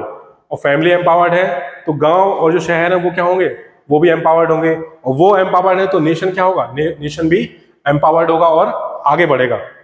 तभी तो आईएमएफ ने जो आईएमएफ है उसने क्या कहा है, जो मॉनेटरी फंड है, सॉरी जो आईएमएफ है उसने क्या कहा है, अगर half of the woman Bharat में अगर वो लेबर फोर्स में या वर्क फोर्स में आती है, उनका कंट्रीब्यूशन अगर आ जाए तो क्या होगा, जो भारत की जीडीपी है वो 27% बढ़ जाएगी, 27%। आप समझते हैं अगर जीडीपी 27% बढ़ती है तो इसका कितना इम्पैक्ट होगा भारत की जीडीपी इकोनॉमी पे। ठीक, तो आईएमएफ के अनुसार ये कहा गया है। तो नेहरू जी की ये जो बात है कि once she is on the move, family moves, village moves and the nation moves, तो ये कितनी सटीक है। ठीक, ये सारी की सारी कोटेशन जो इस तरह की कोटेशन है वो आप अपने आंसर में या ऐसे में कोट कर सकते हैं। ठीक, अब ये जो क्वेश्चन है, एक लास्ट क्वेश्चन है, इसको जो है मैं आपको प्रैक्टिस के लिए दे रहा हूं। आप जो है इसको अपने घर पर लिखिए, ट्राई कीजिए, और नेक्स्ट क्लास में जब मैं आपको आंसर बताऊंगा तो उससे आप जो है अपने आंसर को इवेल्युएट कीजिए कि आप लिख पा रहे हैं या नहीं लिख पा रहे हैं। ठीक, तो क्वेश्चन क्या है, distinguish between gender equality, gender equity और वुमेन एम्पावरमेंट। मीन्स यहाँ पर 3 टर्म है, जेंडर इक्वालिटी, जेंडर इक्विटी और वुमेन एम्पावरमेंट। इन तीनों में क्या डिफरेंस है? Why is it important to take gender concerns program design and implementation means, इसका सिंपल सा मतलब है कि जब कोई स्कीम्स हैं, अगर उनका इम्प्लीमेंटेशन हो रहा है तो उसमें जो जेंडर के जो इश्यूज हैं वो उनको हमें जानना कितना जरूरी है, ताकि वो इम्प्लीमेंटेशन है जो वो बेहतर हो सके। तो यहाँ पे देखिए 2 क्वेश्चन है। पहला क्वेश्चन है कि जेंडर इक्वालिटी, जेंडर इक्विटी और वुमेन एम्पावरमेंट, इन तीनों में क्या डिफरेंस है। दूसरा, इम्प्लीमेंटेशन के लिए, कोई प्रोग्राम इम्प्लीमेंटेशन के लिए वुमेन रिलेटेड जो इशू है वो हमें क्यों पता होना चाहिए, आखिर उनकी क्या भूमिका रही है। तो इस आंसर को जो है आप लिखिए। ठीक, तो ऐसे ही प्रैक्टिस करते रहिए। वीडियोस आप पूरा देखिए, उसको देखिए, उसमें मैंने कई चीजें बताई हैं। रिपोर्ट्स पढ़ना हो गया, आंसर को कैसे लिखते हैं वो हो गया। ठीक, कोई कंटेंट है वो बताया, कोई रिपोर्ट्स हैं वो बताई हैं। तो इन सबको आप देखते रहिए, पढ़ते रहिए, और जो पिछला है वो रिवाइज करते रहिए। ठीक, बाकी फिर नेक्स्ट क्लास में। Thank you.